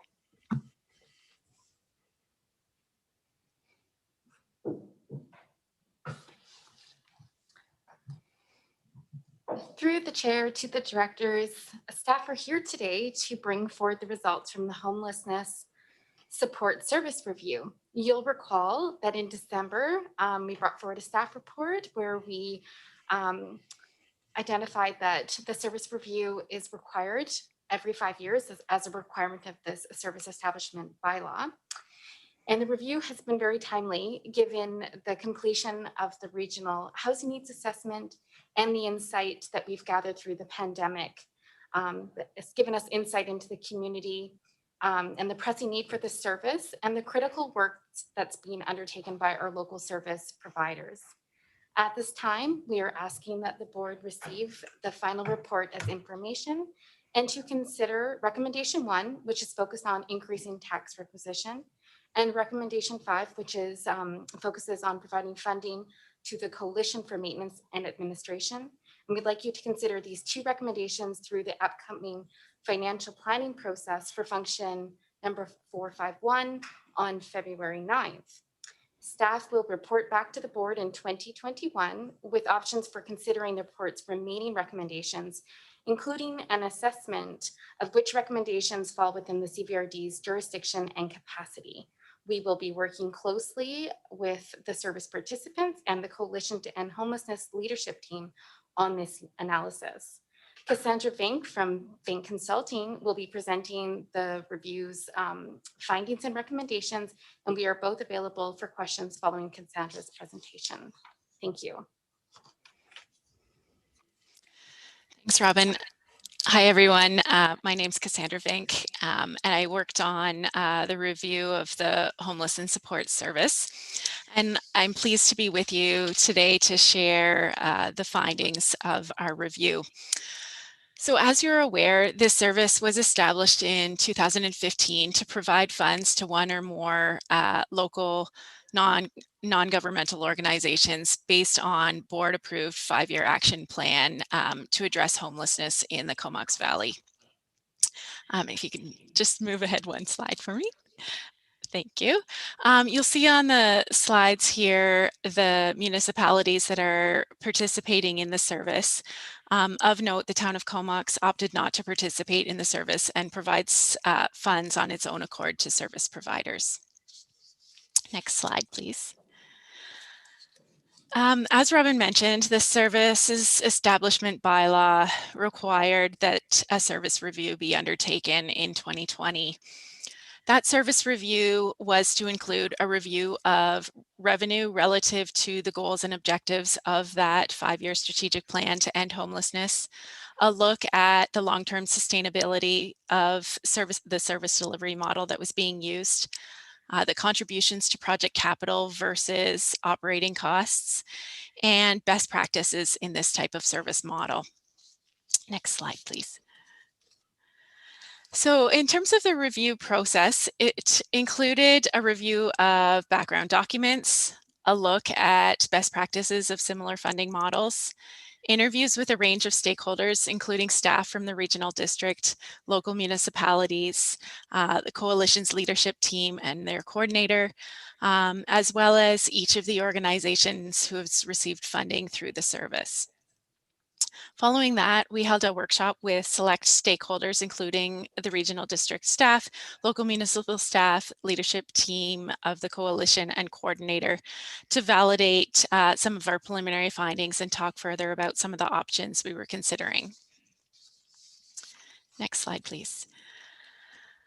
In terms of key findings, since 2016, the service has contributed to the creation of 78 affordable housing units since it was established, as well as funded pre-construction costs for 3 developments, and has made 1 contribution to homelessness services, support services.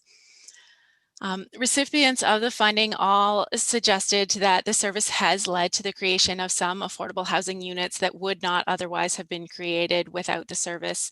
And it's also resulted in units being developed earlier than they otherwise would have been. While the amount requisitioned through property taxes for the service is relatively small, it works out to be less than the cost of funding 1 full unit. But the funding that provided by the service has been able to leverage other funding sources. And so the capital contributions that the service has made of approximately $685,000 between 2016 and 2020 have generated an estimated total investment in affordable housing of approximately $14 million. So for every dollar that the services contributed, about $19 have been invested from other sources. The review also found that the stewardship of the funding by the Comox Valley Coalition to End Homelessness has been working well. Service providers who have accessed the funding have found the process to meet their needs. Given that this model has proven itself, and each year more and more service providers are coming forward with applications to build larger developments, there are a number of opportunities that now present themselves to increase the strengths of the service and to have a greater impact. So I'll share with you now those recommendations. First set of recommendations is related to revenue generation and sources of revenue. So as I was mentioning, the amount currently requisitioned for the service through property taxes is relatively small. It's less than the capital costs of one affordable housing unit annually. So we're suggesting that there could be an opportunity to consider increasing tax requisition for the service to enable greater impact. We've provided 3 options for consideration. On the lower end is increasing the requisition to the maximum that's permitted under the current bylaw. So that's $2 per $100,000 of assessed value. And then on the upper end, considering $10 per $100,000 of taxable property. And just for reference, the comparator municipalities that we reviewed, we found that two other jurisdictions within the island have similar funds. Cowichan Valley funds its service at a rate of $3.17 per $100,000 of taxable property value, and Capital Region's requisition is $10.70 per $100,000 value. We're also suggesting that the board consider revising the service or establishing another service to support borrowing by the regional district to fund capital investments to address homelessness. We're also recommending that the board explore with the town of Comox to see whether they may now be interested in participating in the service, and whether the other local municipalities might be interested in contributing other revenue sources that they may have earmarked for affordable housing, such as affordable housing reserves to the service to consolidate those and allow for greater impact. Another recommendation is to prepare some promotional materials to raise the profile and the transparency of the service. Next slide, please. In terms of sustainability of the service delivery model, we are recommending that the service provide funding to the coalition for management and administration of the service. We're recommending the greater of up to $30,000 a year or 5% of the value of the service. And just for reference again, both the other 2 regional districts with a housing and homelessness service do provide funding for service management and administration. One provides 5%, which is equivalent to $37,500, and the other provides $112,000, which is about just less than 15% of their funds expenditures. In terms of community planning and how the funding is used and how the funding's allocated, we're recommending that the regional district and the coalition partner in the preparation of a homelessness needs assessment and a community plan to address homelessness that's based on best practices. There's some more details in the report about what that entails. And we're also recommending that if the funding amount is increased, that the board can consider allocating a portion of funds to support a coordinated access system for homelessness services and housing and supports in the community. Alternatively, we're recommending that the coalition and the regional district continue to pursue funding from elsewhere to support community coordinated access. Next slide, please. Also, in terms of funding allocations, we're recommending that the coalition prioritize funding allocations based on best practices for investments in addressing homelessness. So in particular, best practices suggest that funding should prioritize people who are experiencing either chronic or episodic homelessness, so either long-term homelessness or several episodes of homelessness, and who are in need of supports, and concentrating on housing and housing supports focused on people experiencing homelessness and at risk of homelessness, rather than other complementary services that may be provided to people experiencing homelessness or to others in need of non-market housing. We're also recommending that the regional district, in partnership with the coalition, convene some collaborative conversations with various homelessness funders to discuss and obtain their support for investments based on the priorities that would be outlined in any plans to end homelessness that the regional district and coalition jointly prepare. We're also recommending that the coalition consider increasing the maximum funding amount that they're providing for pre-development planning costs, which are currently $5,000, increasing that to $10,000. Next slide, please. We're a few further recommendations for the coalition. One is to develop a more formal evaluation framework to score and prioritize applications for funding. As more and more applications are coming forward, there's an opportunity to have some more rigorous evaluation moving forward.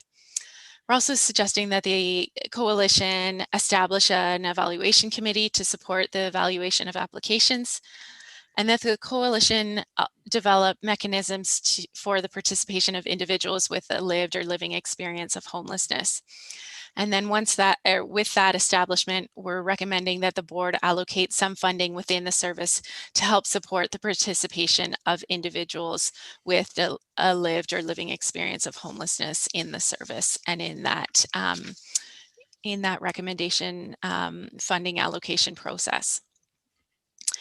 That's all I have in terms of a summary of our recommendations, but as Robin mentioned, both her and I are available to answer any questions that you may have. Thank you so much, Cassandra. I see Director Hillian has a question. Thanks very much, Chair, and thanks to the presenter and all those involved. An excellent report in my view. It wasn't clear to me from reading the report what a coordinated access system actually is, beyond the by name list that you talked about. What are the other elements of a a coordinated access system, please? Mm-hmm. Through you, Chair, to the Director.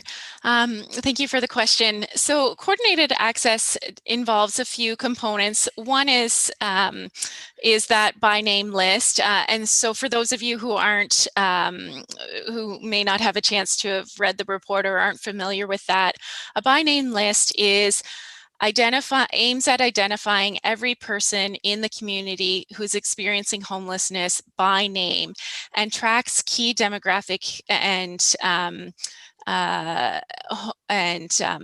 experience of homelessness information for that individual or household. One of the things it allows you to do is both know how many people need housing or need their housing and supports to be able to end homelessness, but also allows you to use that list to prioritize people into the housing and support spaces that are available, and to use that for system planning purposes to help understand how many, based on inflows and outflows from homelessness, how many spaces are required in order to end homelessness. So along with the by name list, there's a need for a database that will store those individual pieces of information and be able to draw reports that can allow for better service planning and for allocation of those program spaces. But in addition to that database, there's also a need for some sort of collaborative process where often it's various housing and support service providers in the community will come together on a regular basis to review who's on the list, whose situation is changed, what housing and support spaces are available, and then allocate those spaces based on the prioritization criteria that have been developed for the community to sort of work through that list and reduce homelessness in a really structured and methodical way. Yeah, thanks. Can I just clarify, is not what you just described a BC housing function, keeping a list and, prioritizing who needs what? Would we not be taking over functions that BC housing would be expected to provide? Yes, I did explore that as well. And so they do keep a list for their housing, but it's one of the things that these coordinated access processes do is really try to involve any and every relevant housing and support that provides supports to people that have had an experience of homelessness. So BC Housing doesn't provide this function on a sort of a whole community basis right now. Okay, thanks. Thank you. And Director Arbour, and then I have Director Cole Hamilton.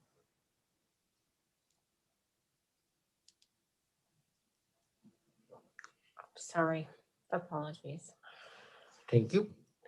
Thanks. And I like that it's for information and not necessarily decision today. So you're mostly looking for feedback.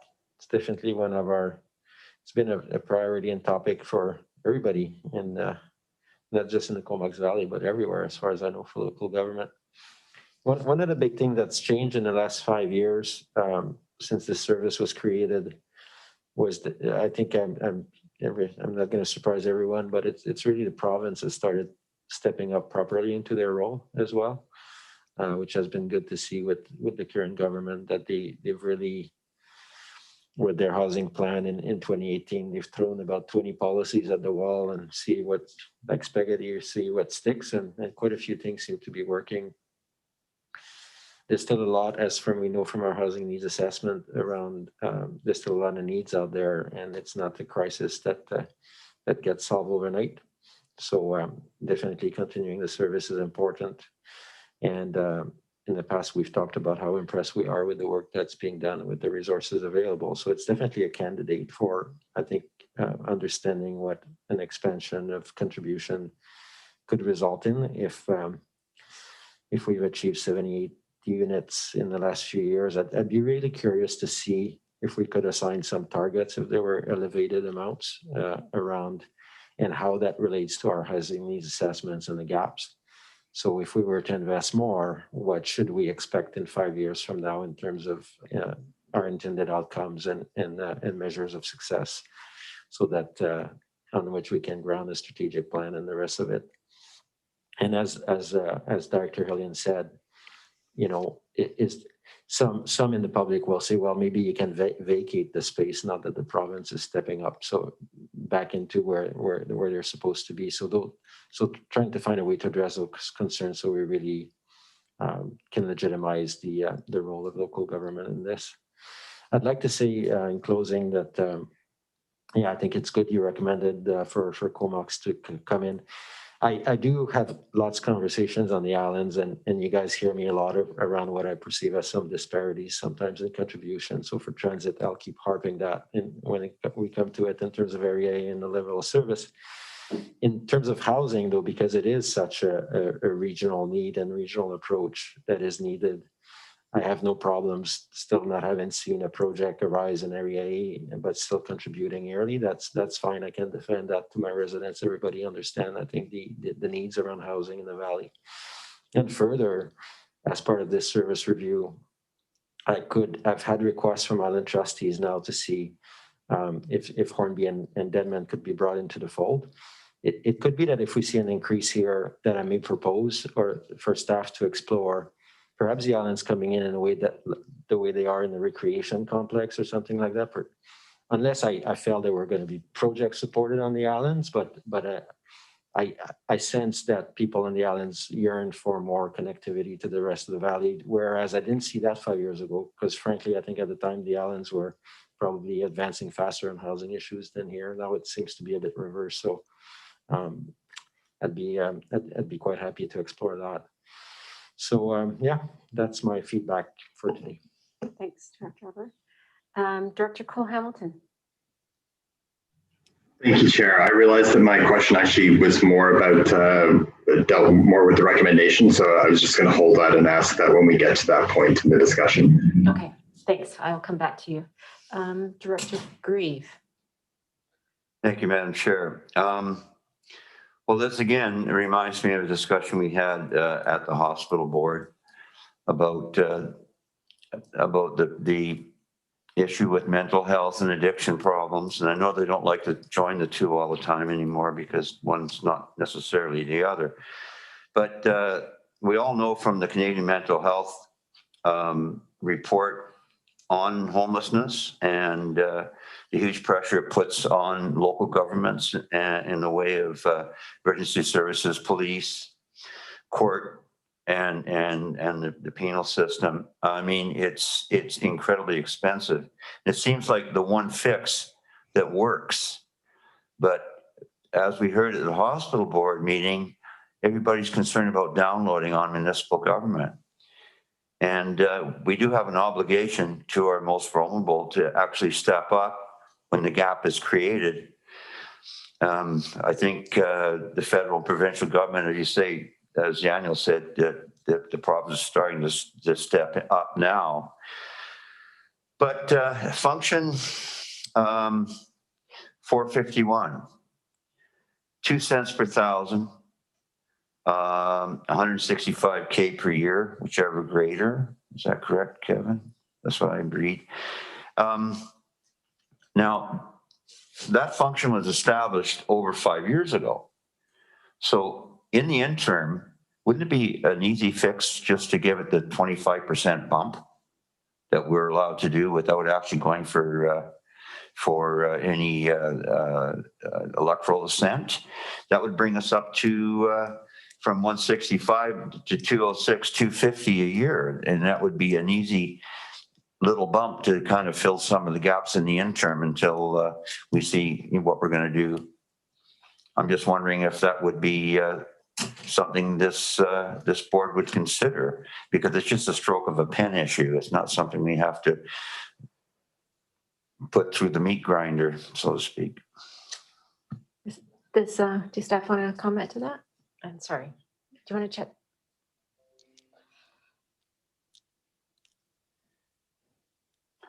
Thank you very much to the chair, to the director. So yes, in response to Director Grieve's question, so currently you are correct. The maximum levy allowable under that service, which was established, by the way, in December of 2015, is the greater of 165,000 or 2 cents per thousand of assessment. So how that translates in today with the assessment base is our current max levy, or max requisition rather, for 2021 would be 278,471. Given that, and of course, you'll see this when we present this budget going forward, we'd be looking at potentially a $245,000 requisition for 2021. If we were to do a 25% lift, which the director is correct, we can do once every 5 years based on director approval. That would then give us a potential max levy of about $348,000 based on current assessments. I would encourage the board to take a look at that. Thanks, Director Grieve. I see Director Arbor. Sorry, Madam Chair, just and if the board adopts the recommendations on the agenda, it will precipitate that discussion through the budget process. Okay. Thank you. Director Arbor, did you have another question? Yes, and maybe I missed because I had to go for a second, but I think more important is the foundational teams being explored in the service review, whether the town of Comox will join, whether we will look at a much higher level of service, or frankly, whether we'll say, hey, the province is doing such a good job and we'll leave the space, which I don't anticipate. But rather than to do just something that seems, let's just go to the max and do the 25%, I'm much more interested in the fundamental questions around the next 5 years of this service. And I'm wondering if some of those may be resolved in time as part of this budget process, or whether we anticipate they will take longer to resolve. I see a few more people with their hands up, but I'd like to ask a couple of questions because I know Director Hillian's had one question already. A concern that I saw in the report was around that prioritizing funding for housing versus the support services. My concern is what would happen to the warming center if that funding was no longer being provided there. And I know I see Ms. Capelli's on the line, and I'm just wondering, or if staff know how much money is currently being sent to support services over housing directly, and what the change what impact that would have on the warming center. Alana, would you like to address that, please? Thanks. Alana Mullally.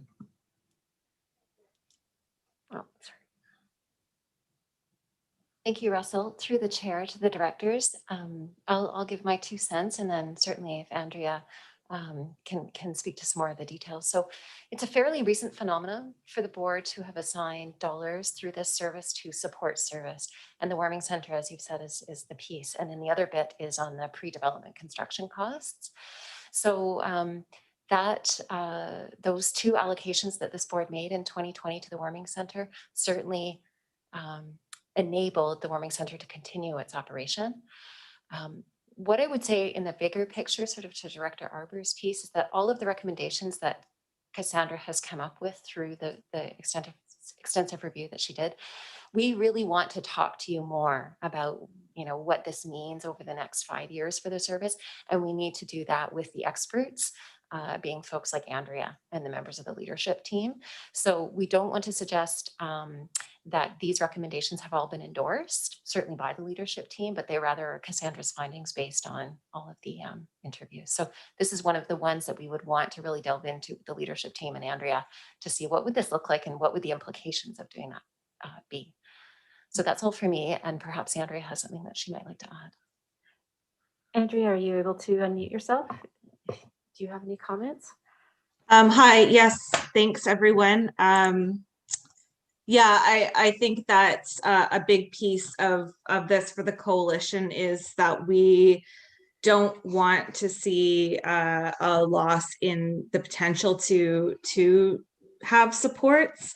Certainly, we're looking for sustainable funding for initiatives such as the warming center. But as we are filling the gaps in affordable housing in our community, there simply isn't really a place for other folks to go. And so until we've filled the gaps in the housing that's needed for those who are vulnerable, I think having access to funding for programs like the warming center would be really helpful for us. And also just a little side note about supports in general, that, you know, we're in building any housing for vulnerable folks, that there always needs to be funding available for supports for staff and for making sure people have access to services that they need. So yeah, just throwing that one out there too. But yeah, a discussion that probably can continue for a long time. So thanks. Great. Thanks. I'm glad you know, you're able to flag that too. My other question was around the need for a homelessness needs assessment. And the reason I'm bringing that up is I was able to participate in this year's point in time count. And so I'm wondering why we would, I mean, which collects a lot of data around the number of homeless people in the community, why they're homeless. You know, there's quite an extensive, I know Director Hillian also participated in that. So we collect a lot of information there. So what would we get from a needs assessment that we are not getting from the point in time count? And I don't know who could answer that. Thanks for the question, Madam Chair.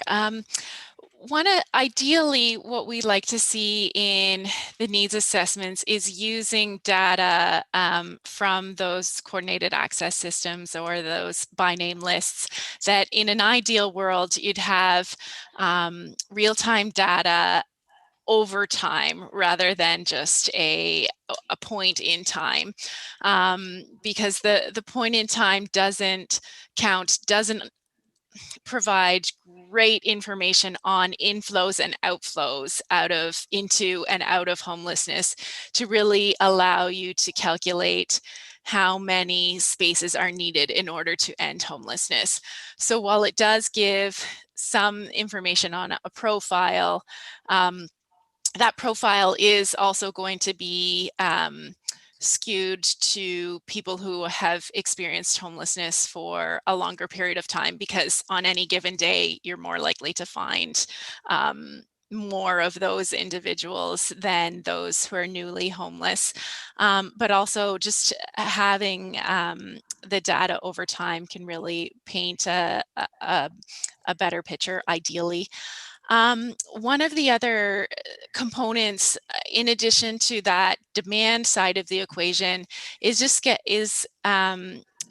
the supply side of the equation that would be involved in a homeless needs assessment, where we'd get an understanding of, for each form of housing and supports that might serve individuals who are experiencing homelessness or at risk of homelessness, what the eligibility criteria is, how many spaces they have, what the turnover is, what the success rate is, to be able to build all of that information ideally into a model to look at, based on our inflows into the homelessness system, how many, what our turnover is, how many spaces we need over, if we were to set, you know, our goal for, let's say, our target for 5 years to cut homelessness chronic homelessness in half and ended in, you know, in 8 years, you know, how it would allow us to better calculate how many spaces are needed.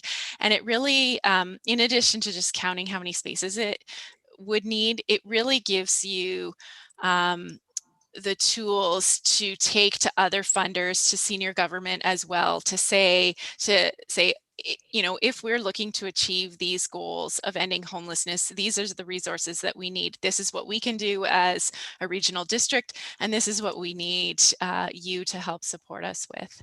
Okay, thanks for that explanation.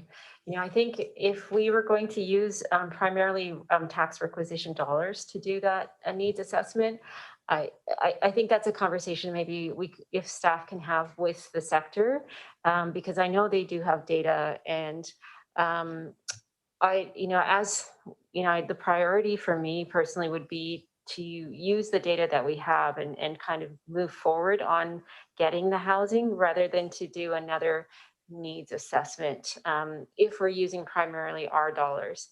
If there was grant funding out there, I mean, that's obviously something different. So just a caveat there. I see Director Hillian, and then I think I'm going to call the question because I think folks are getting a little bit tired on this. But anything else, Director Hillian, that you wanted to add? Thanks, Chair. I just really want to encourage everyone to support the recommendation. I think it makes really good sense that we give staff time to look at the budget implications and how we can do this. And I know this service started out as primarily, let's put money into housing. But what we've learned over these years is that if you don't have staff doing the legwork, you don't get very far. And Andrea has done a tremendous job. We don't have the same impact of this coalition without her work and her role. And so I think providing some sustainable funding for that position, along with the investment in housing that takes place, is crucial. So I really encourage everyone to support this going forward. Thank you. Okay, thank you. And I'm going to call the question on receipt, but I'm not going to forget Director Cole-Hamilton, you wanted to say something on the recommendations, I believe. So on receipt, is there anyone opposed to the receipt of the review findings? Okay, seeing and hearing none, that's approved. And move the recommendation. That's moved and seconded by Director Arbour. Director Cole-Hamilton, did you have that comment? Yeah, thanks very much, Chair. Just on the recommendations, number one was revenue generation. I noticed there were three different possible levels referred to in Cassandra's report. I'm assuming that the staff report that we'll be receiving back will look at the potential implications of all three of those different possible levels of requisition, and we'll have an opportunity to explore that in greater detail at that point. Madam Chair, just to confirm that that will be done through the work plan of the budget process if this resolution is adopted. Thank you. Any other comments on the recommendation as everyone's seeing on the screen? Okay, seeing and hearing none, the recommendation is approved. Great. I'm going to suggest that we take a break for a little bit of dinner for those of us that are here, and a stretch break. 20 minutes, if that's all right for folks to have some time to go to the bath, some bathroom breaks, etc. Thanks, everybody. So we'll be back at 22.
There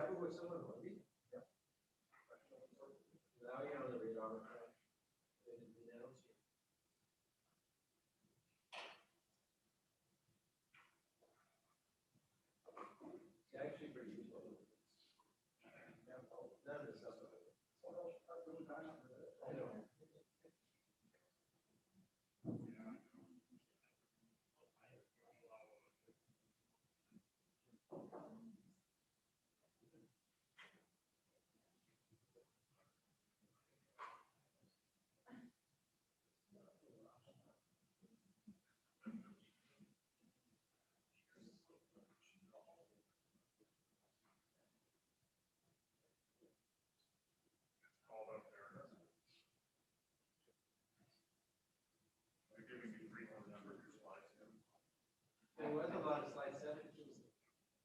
That's why I was thinking. Well, I talked to the no one's paying too much.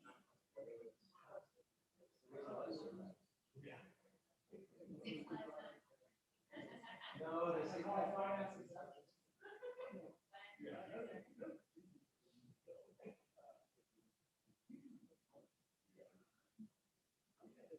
It's just that with some of the events, we end up spending more time on certain services.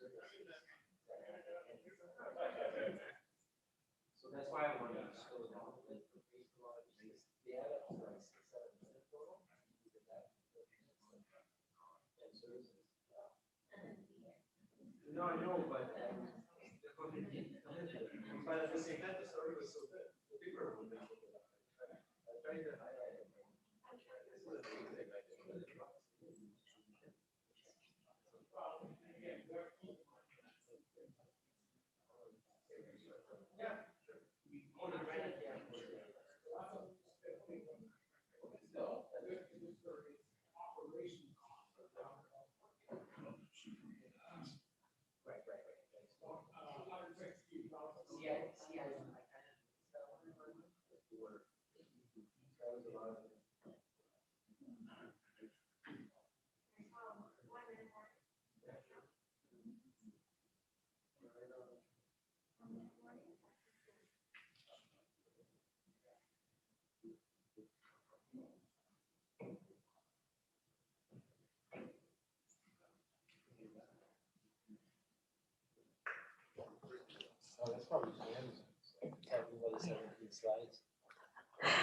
I'm just going to give a 1-minute warning to folks online.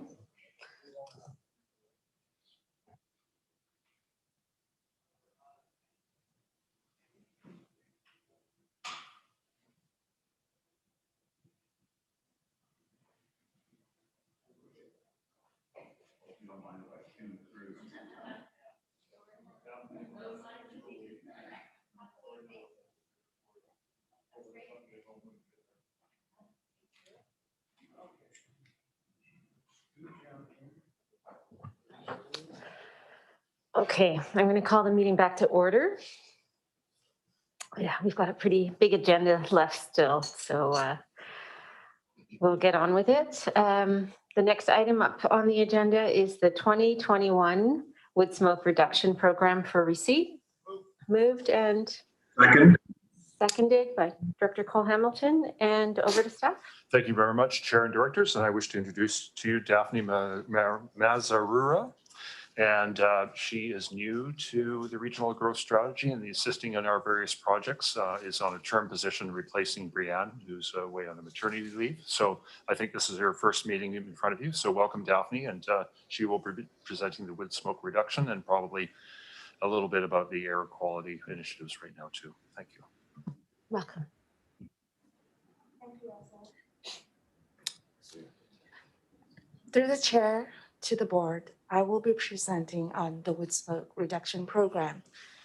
So since 2016, the wood smoke reduction program has been aiming to reduce the impacts of poor air quality due to wood smoke emissions. And it has tried to do this through education, rebates, incentives, and outreach. So the rebates are provided for appliance exchanges, for to cleaner heating or burning options, for appliances that are older than 5 years. And that's namely oil, propane, natural gas, and electric heat pumps. So the program is financed by the Ministry of Environment, BC Columbia's Lung Association, and the Island Health Community Wellness Program. The program is available to households in the electoral areas, to the Comox First Nations and member municipalities. So in 2020, the program was well subscribed, and we issued a total of 35 rebates, which included 6 heat pumps, 27 natural gas stoves, 1 propane stove, 1 pellet stove. This was also supported by outreach, and notwithstanding the minimal outreach due to COVID-19, we were able to the program was able to demonstrate a growing awareness because of the rebate uptakes. We also had outreach and education, which included a radio campaign, Burnett Smart Strategies, and this is also supported by a successful moisture meter campaign where we issued out 39 moisture meters alongside smart burning tip flyers. So for the 2021 program, staff are proposing rebate amounts of funded by equal contributions of $500 from the Ministry of Environment BC Lung Grant and $500 from the Island Health Community Wellness Grant.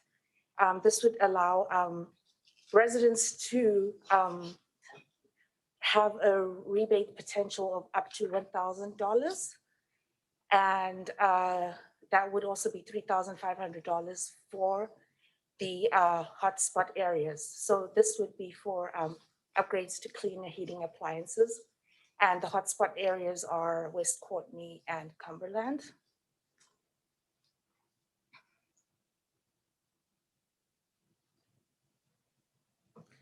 So we also, with the 2021 wood stove reduction program, we also intend to align the CVRD's participation with the Clean BC Better Homes program and the implementation of the Transition 2050 Residential Retrofit Market Acceleration Strategy, as well as the ongoing work of the Airshed Roundtable.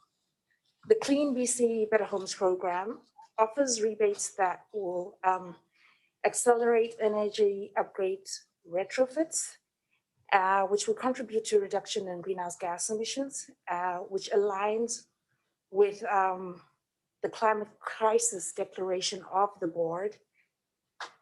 So as you can see, crossover with this program would help residents realize the potential rebates of up to $9,000 if they're upgrading to electric source heat pump, and up to $11,500 if they're upgrading to an electric source heat pump within the hotspot areas. So this is further alignment with climate action can be seen with the Airshed Roundtable program. So alignment with the wood stove reduction program with the Airshed Roundtable will also address climate action. And with mention to the Airshed Roundtable, I will provide a fairly quick update on that program. So the Airshed Roundtable aims to tackle the issues of air quality within the region.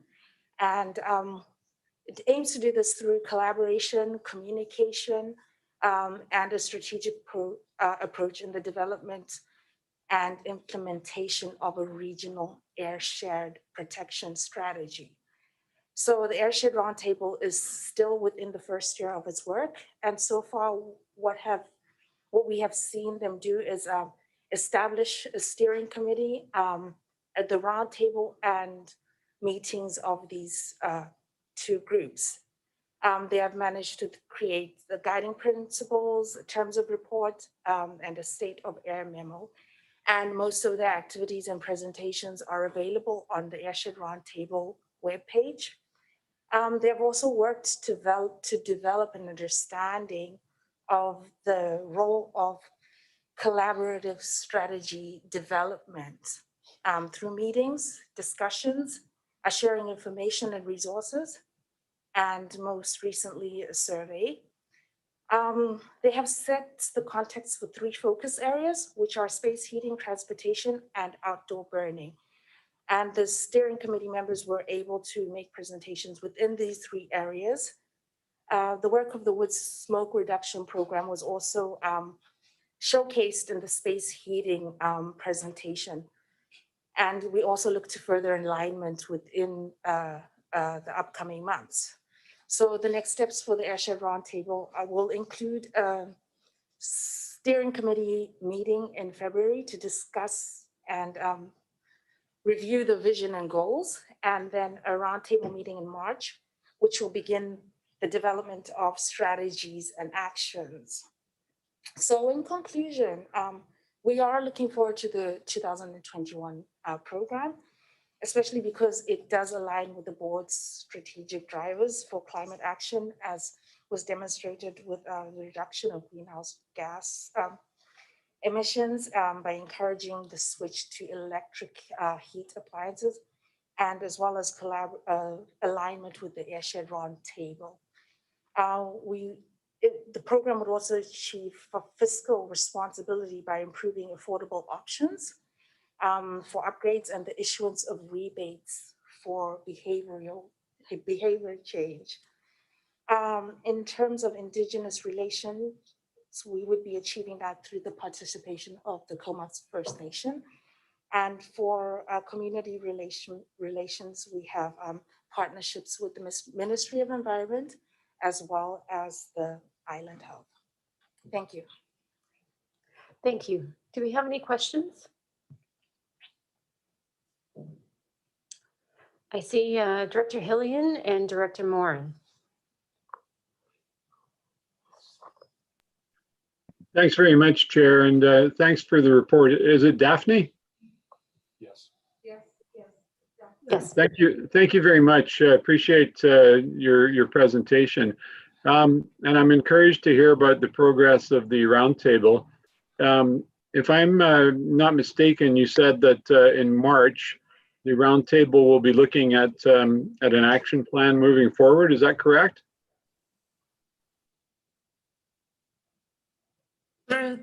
Through the chair to the directors, yes, we will be looking at the development. We will begin the development of strategies and actions for that plan.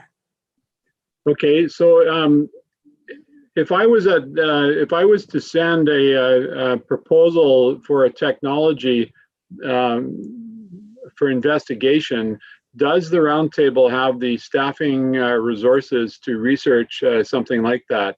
I'm speaking about the Okasolve process, which I believe has been pioneered in Switzerland and involves a chimney insert that significantly reduces particulate matter. And it's been advocated by a number of people in our community for several years as a potential solution to this problem.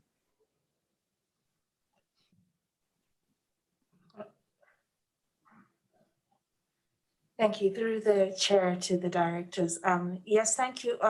We are looking at options again, and our steering committee does have members within the academic community, as well as a scientific community regarding that can possibly look into it. We're also looking into having focus groups on areas that have been identified by the roundtable. Thank you. I'll just clarify that the reason I'm asking is because I raised this issue a year ago with regional district staff and was advised that until we had the roundtable in place, we wouldn't actually have the staff capacity to look into these types of potential solutions. So I'll look forward to forwarding that information to the roundtable. Thanks very much. Thanks, Director Hillian. Director Morin. Great, thank you, Chair, and thank you, Daphne, for the report. I My recollection is that in 2019, we we basically ran out of money for the rebates, or we spent all the money that was provided through grants. So that was my first question, if that was correct. So I'm wondering if that was the case for 2020, and if so, are we keeping any kind of a wait list or interested parties to know kind of what the demand is for those rebates? Do we have any collection of that information? The chair to the board. Thank you for the question. We actually operate on a first come, first served basis according to the completion of the application. So at the moment, we haven't launched the 2021 program, but as soon as we do, it's first come, first served according to having all the requirements. We did have an amount that was left over from the 2020 program, and that is outlined in the staff report. And subject to the funder's approval, we'll just carry that over into this next program. Director McCollum. Thank you, Chair. And yeah, thank you, Daphne, for the report. Yeah, the issue of wood smoke is always a topic of interest, as especially this time of year when we notice it on most of the clear days in the areas of West Courtenay. Something that jumped out for me in this report was that only 3 people in 2020 accessed the grant for the hotspot areas. Did I read that correctly? To the board, yes, that is correct, and thank you for bringing that up. We only were able to issue out 3 rebates for the hotspot areas, and that was because we weren't able to continue with our in-person campaign due to the restrictions of COVID-19. However, we are proposing, and we have communicated with the town of Cumberland as well as the city of Courtenay, and how they can use their resources to promote these rebates. Yeah, I think that that's a really great idea. I mean, I could see a value in having our bylaw officers present this information when there's neighborhood complaints. I know that there's definitely certain houses in the West Courtenay area that we receive emails at council on a regular basis from neighbors complaining of the way that they use their wood smoke. So my question is, I mean, this slide that's up right now, it's an impressive amount of rebate to switch to something that will inevitably save the homeowner money over time. And something that we've heard that prevents people from switching away from wood is that it's cheaper. But I think that's certainly no longer the case. I'm curious if you know offhand how this figure compares to last year. Is this like I see that the up to 6,000 has changed from previously, and how likely is it that a homeowner would receive that full $6,000 grant if they were switching to a heat pump?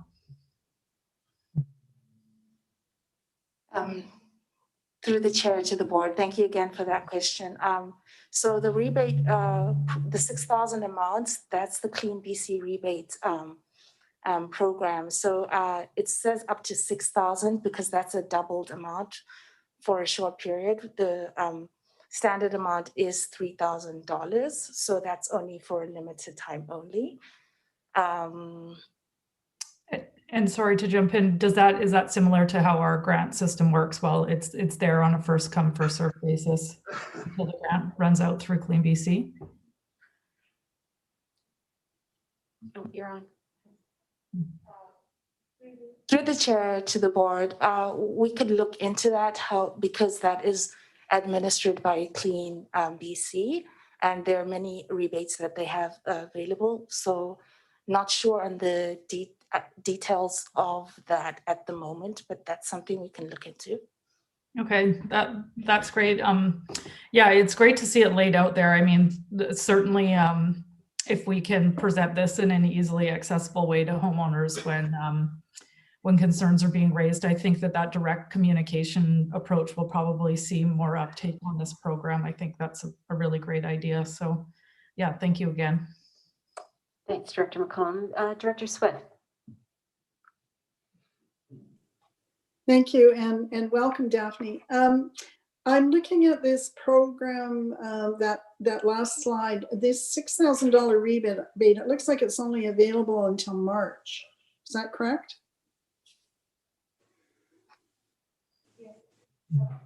Through the chair to the board, yes, that's only available until March.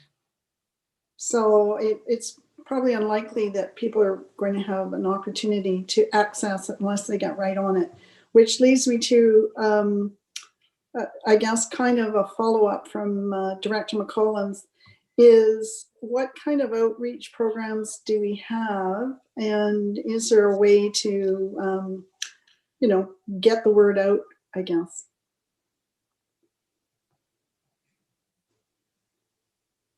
Through the chair to the board, thank you. Our outreach programs for this year, as I mentioned earlier on, we have reached out to the city of Courtenay as well as Cumberland, and we are also looking into aligning with the Airshed Roundtable because there are many community members within the roundtable who could also help us with the dissemination of that information as well as the program partnerships we have. Okay, thank you. Alana, did you want to add to that? Sure. Thanks very much. Through the chair to the directors. Daphne has been answering questions quite well, but I just wanted to add one other piece on the Clean BC because this one isn't one of Daphne's projects. To Director Swift, the Clean BC Double Up is a promotion, as Daphne said, of the province. And that March 2021 date is just folks needing to register for a promotion code by that date. They don't have to have the work done and installed. So we've promoted that through some inserts in our utility billing, and we've made that same offer to town staff, village staff, and city staff that would be able to help out with that through our Transition 2050 work. We're hosting a webinar on heat pumps installation with City Green, the nonprofit who's promoting the Clean BC rebates. We're hosting that in 2 weeks. So we'll be able to do a little bit more promotion there. But certainly if your staff are looking for some assistance to help promote these within the community, then we're here for this. This is being administered under the Regional Growth Strategy Service. And so we're here to support your staff in getting the word out because these dollars, we really feel strongly that these are the kinds of numbers that are enough to push that household into being able to say yes, whereas previously not so much. And then similarly, as Daphne said, working directly with staff in Cumberland and in Courtenay to really do a push this year in the hotspot areas. Thanks very much. Thanks, Daphne. Thank you. Great, thank you. Sorry. Director Arbour? Yeah, just quickly, I think this is a long-term project, right, for everybody, but it's not treated as a long-term project from predictability of funding. I mean, when the terms change at the province from year to year, when we change our program and all that, I think we need to talk to the province about just take it 10 years, 15 years, and let's just have one program that's easily explainable, and then the district can commit to one program. Because I'll tell you, in my communities, I had to explain over last year that they were not eligible. And we were building the momentum. We had people on Hornby, on Denman, elsewhere that had access to the program. We're talking to their friends about it. We were getting all this free publicity. And then I had to say last year, well, sorry guys, program has changed. It's now just Cumberland and Courtenay. So now, how long is it going to take to rebuild if we extend back to the area? Oh no, actually you're eligible again, right? So I think we need to really find a long-term direction. That'd be my advice if I was before the Airshed table, and stick with it. Thanks. Thanks for that comment. I have a couple of questions myself, and I think I support Director Arbour's comment as well about sort of consistency. I'm wondering about BC Hydro rebates, because I understand they also were providing rebates for heat pumps. So for those that are not in the hotspot areas, are staff aware, is that still in place and that homeowners can still access that type of funding? Through the chair to the directors, the Clean BC program is supported by BC Hydro and Fortis. So those are actually, we have a shared agreement. We've entered into that agreement with those two providers and with the province to provide the rebates. And you might remember, although I wouldn't expect you to because there's been a lot of discussion about numbers, in late 2020, you made a decision to take some money that we had acquired or build up and put that into the Clean BC rebate. So we actually top up, as Daphne shows in this CVRD top up rebate piece. So BC Hydro is a partner on this project and we're working with them. So it's not above and beyond. Okay, good.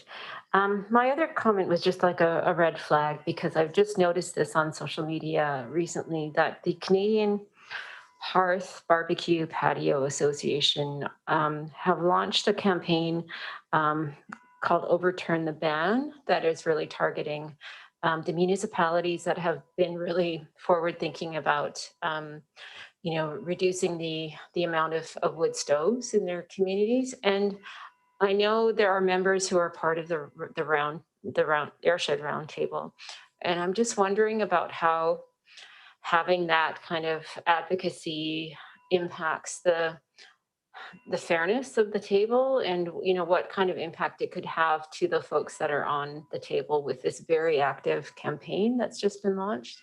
I don't know if staff are aware of it or have thought about what the dynamics might be around the table, because I know the community is just hearing about it and they're not super pleased about it. So.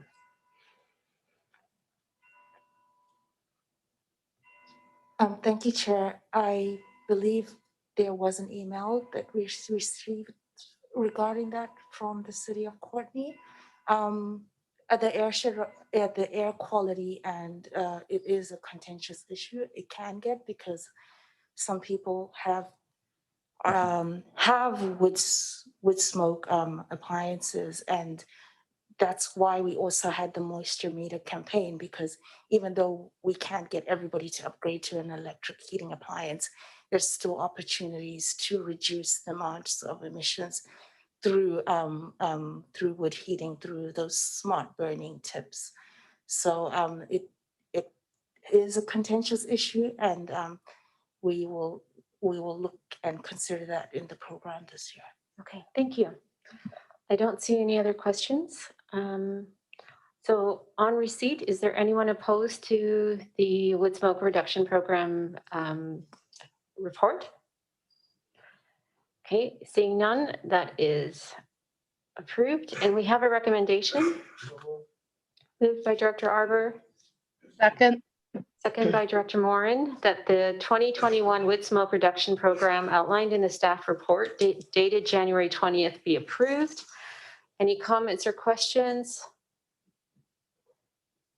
Hearing and seeing none. Anyone opposed?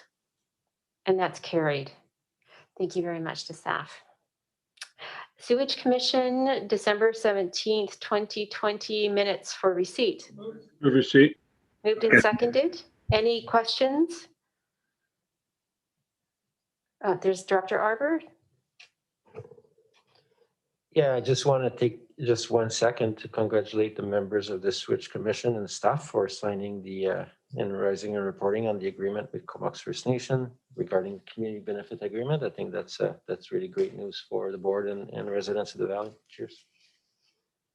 Thank you for that. Seeing no other comments, is anyone opposed to receipt of the minutes? Seeing none, and that's carried. Electoral Area Services Committee minutes for January 11th, 2021. Moved and seconded. Any comments, questions? Is anyone opposed to receipt of the minutes? Hearing and seeing none, that's carried. And we have some recommendations. The recommendation that the Comox Valley Regional District support the installation of high-speed fiber internet landing sites on Denman and Hornby through a financial contribution of $142,000 to the Strathcona Regional District and the Connected Coast Project to be funded by the Denman and Hornby Island Community Works Funds.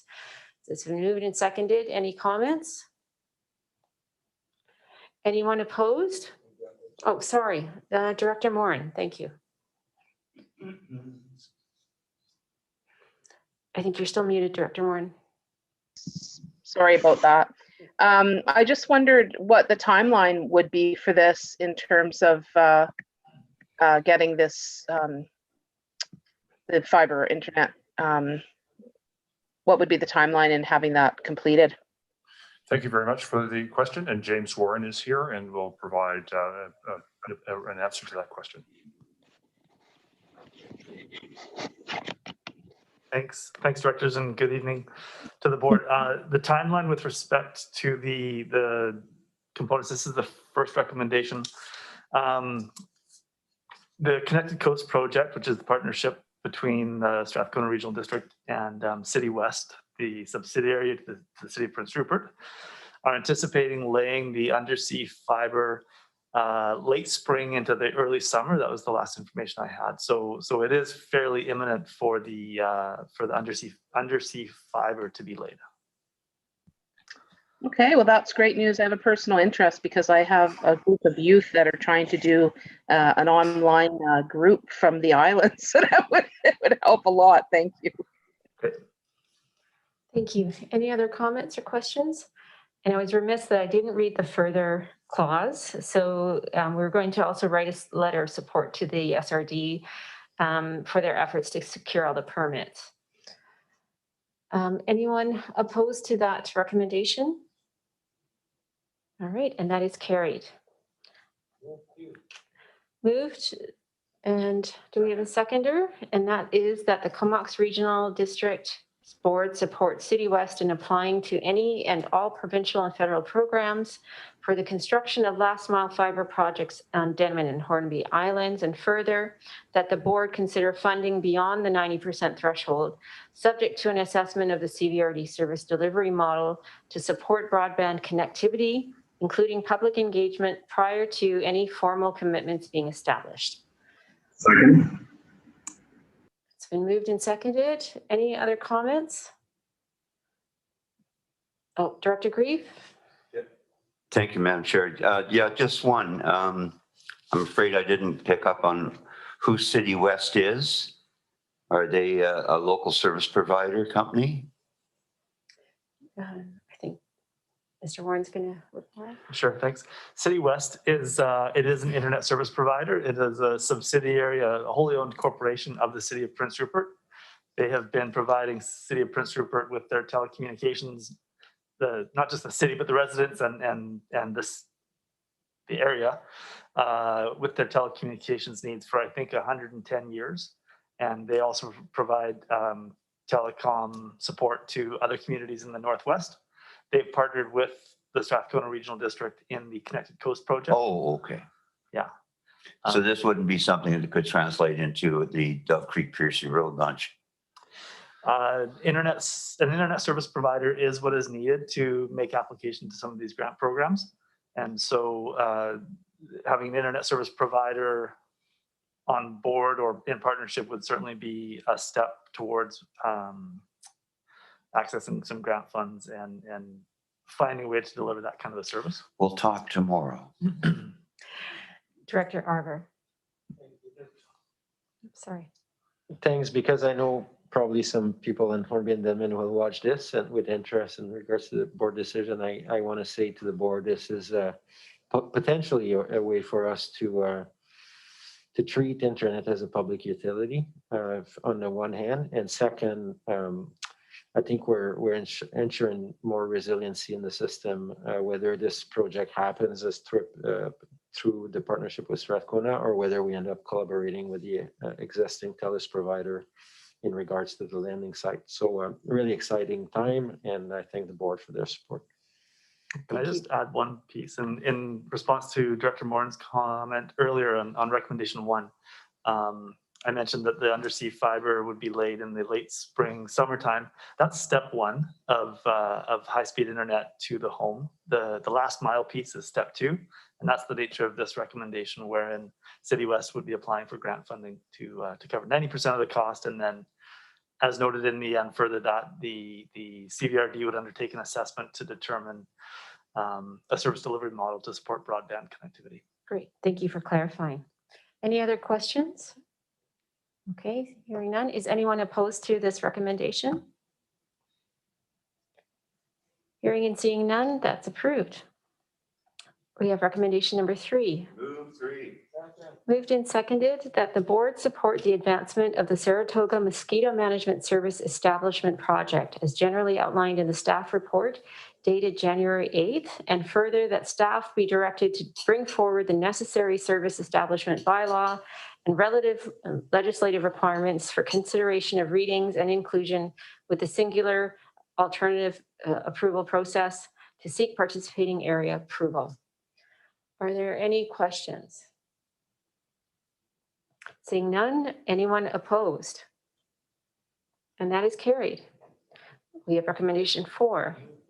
Moved and seconded that the board support the Electoral Area's Community Hall Service Project as outlined in the staff report dated January 7th, and further that staff be directed to bring forward the necessary service establishment bylaws and related logistics for consideration of readings and inclusion within the singular alternative approval process to seek participating area approval.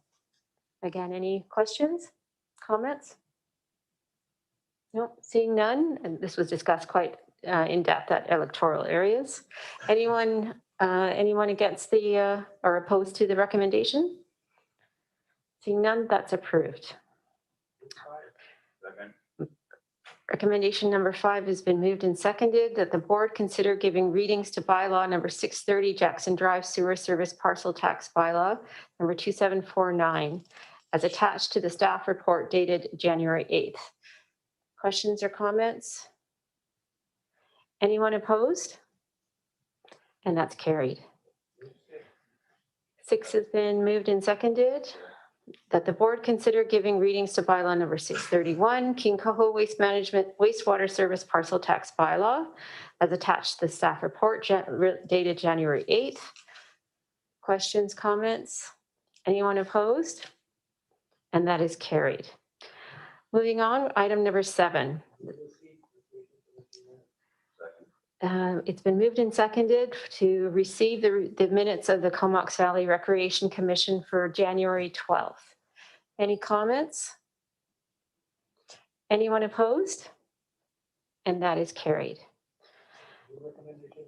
We have a recommendation moved and seconded that the Comox Valley Regional District Board support an application to the COVID-19 Resilience Infrastructure Stream Grant Program for building retrofits and upgrades to the Comox Valley Sports Center with a total estimated cost of $2,194,800.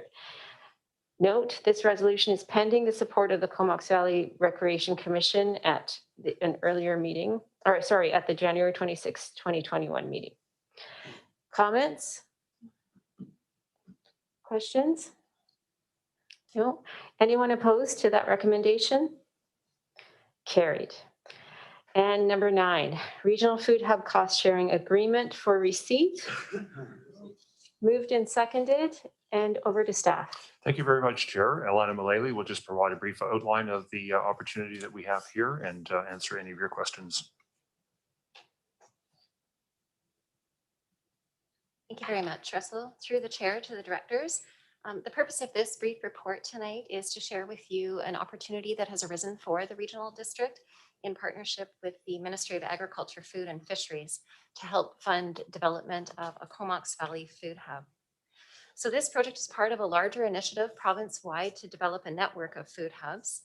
And we're really excited about this opportunity as it will build on all of the work and all of the various parties who have worked over the years with a view to conceiving a food hub locally. The project will be undertaken in 2 parts. Project plan development, which is the first piece, which we need to turn around to the province by the end of February. And the second piece is a final business plan. And that piece is due to the ministry at the end of March. So we are eligible for funding, and we've worked out a cost sharing agreement with the province to divide those 2 pieces in deliverables. It is a very aggressive schedule, as you'll note, but we are in the midst of a procurement process to assist some expertise, to assist us in meeting these deliverables in order to take advantage. Part of the reason for the aggressive schedule is we've been made aware that there will be future funding opportunities that we would be eligible for should we be able to complete this work. We will come back to you in February with that project plan so that you can have something to sink your teeth into and discuss. Thank you very much. Thanks, Elena. We have a question from Director Grieve. Thank you, Madam Chair. So is this connected then to the application that we made after we got the ADM minister's letter about the food hub application? So that this is related to that application in early November, is it? Through the chair to the directors, this opportunity arose because the ministry saw the value in developing a food hub here, but did have some concerns with some of the elements of the proposal that was put forward. And so I think what this is, it gives us an opportunity to build on that work and the various interests, collect the various interests around the community to reach that long-term goal. So it is related, but separate. So this is separate from the restart grants at the rural stream that we put an application forward in October 20. Through the chair to the director, that's correct. This is separate. Have they announced the results of that grant? Through the chair to the director, no, they have not. So there's been nothing back on that one. Correct. Okay, so that one's still pending. One question, they're actively looking for somebody to facilitate this, That's correct? Yes.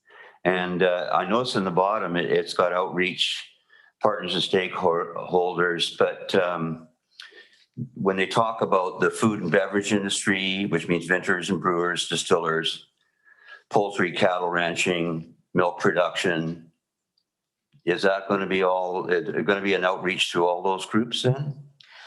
Through the chair to the directors, one of the aims of the project that provincially is to get that conversation going among the range of producers, both on the food and the beverage side, and as well as develop some relationships with First Nations and post-secondary institutions. Yeah, post-secondary. So it's going to be quite extensive. It will be. And the terms of our agreement will see the establishment of a working group.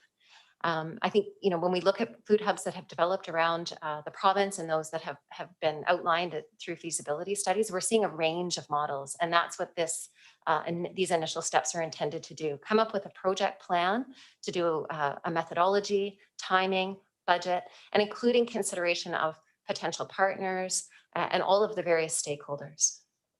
So will there be an outreach to the stakeholder groups? Through the chair to the directors, through that working group, yes. Rather than, so they don't have to be part of a pre-existing society or nonprofit? Through the chair to the directors, we'll work with our consultant, but I wouldn't expect that would be a requirement. Because as we all know, quite often it's the same old people at every meeting. And I think we have to reach out way beyond that.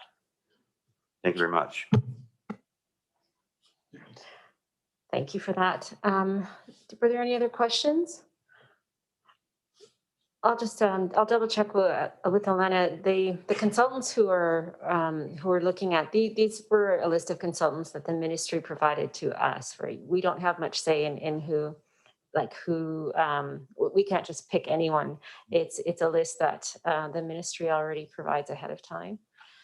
Yeah, the ministry provides a list of those that are most experienced and the ministry has knowledge of, and the ministry ultimately being the one that approves business plans. I think their advice is very sound, but we're not restricted to just those.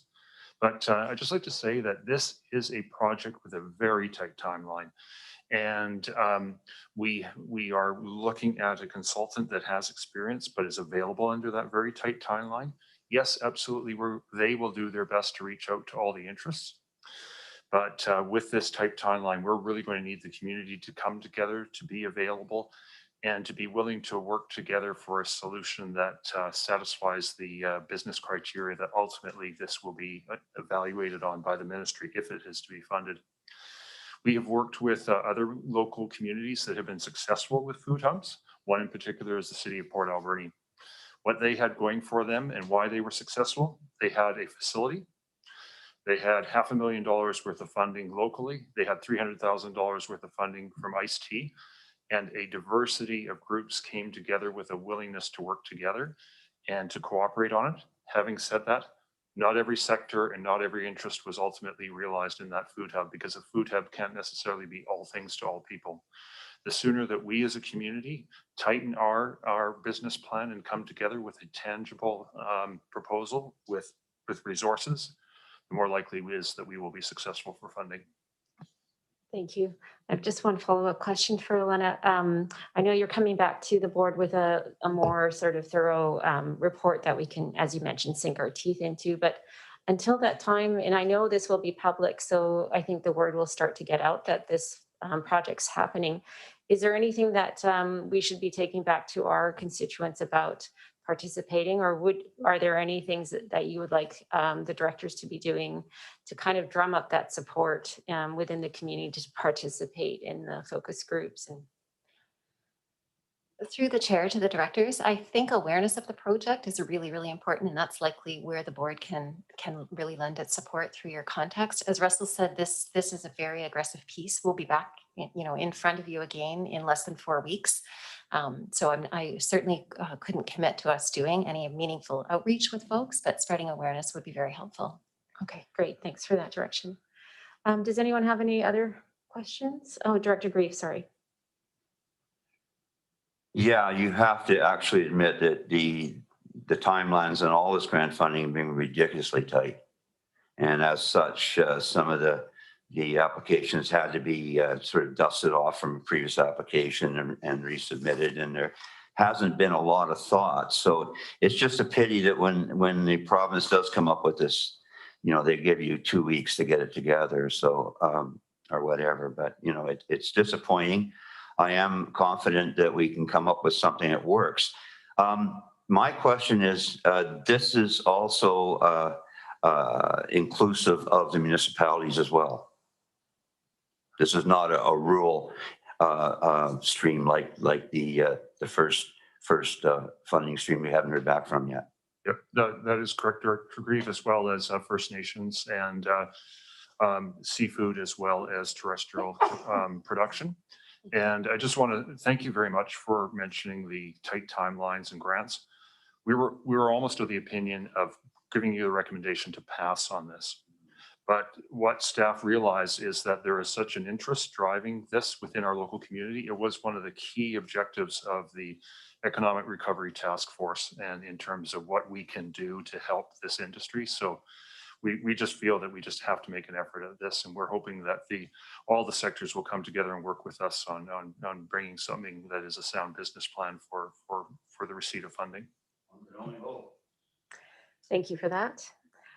Seeing no other questions or comments, is anyone opposed to receipt of this report? Seeing and hearing none, that's approved. And moving on to bylaws and resolutions. We have for adoption, moved and seconded that bylaw number 630, being the Jackson Drive Sewer Service Parcel Tax Bylaw number 2749, amendment number 5, be adopted. Anyone opposed? And that is carried. We have a number 2, second. Moved and seconded, thank you, that the King Coho Wastewater Service Parcel Tax Bylaw numbers 563 be adopted. Anyone opposed? And that is carried. And yes, we have addendum. Thank you. Moved and seconded. Is anyone opposed to considering the addendum? Hearing and seeing none, that's adopted. So we have a recommendation from the Electoral Area Services Committee. Moved and seconded that the Comox Valley Regional District supports the application for the COVID-19 Resilience Infrastructure Stream grant program in the amount of $90,484 for Hornby Island Fire Rescue to make improvements to their existing training facility, and further that the Comox Valley Regional District provides support and grant funds management. Are there any questions on that? And I see Director Arbor. Thank you. Because of a generous soul, in case the municipalities missed it, the province has now opened the door at grant funding for fire halls. And so I'm really thankful to our staff and Chief Van Hornby and James Bass and everybody else for seizing that very first opportunity. I'd suggest as municipalities and local government that now that that door is open, that we try to keep it open and encourage the provincial government to maintain that policy of eligibility moving forward. Any other comments on that? No. Hearing and seeing none. Anyone opposed to that recommendation? And that is carried. Now, before we move termination, I have one more change to the agenda. Yes, this is the non-in-camera. So for those of you who know on staff, today is Scott Smith's last day at the regional district. So first of all, we want to thank you, Scott, for your years of service with the Comox Valley Regional District. You've been a regular face at our board table since September 2018. Yes, we're right. Scott has recently accepted a new senior executive opportunity with the City of Port Alberni. Word on the street is that the position was created for Scott. Scott has provided supportive leadership for the Planning and Development Services branch and its day-to-day functions, as well as being a dedicated member of our executive management team.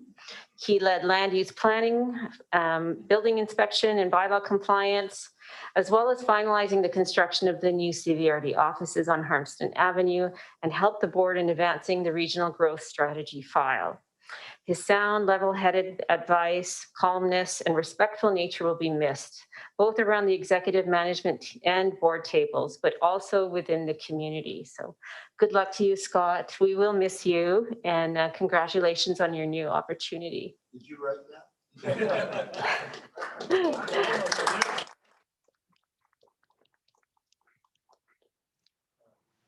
Right, I will see. Oh, sorry, we have one more comment, sorry.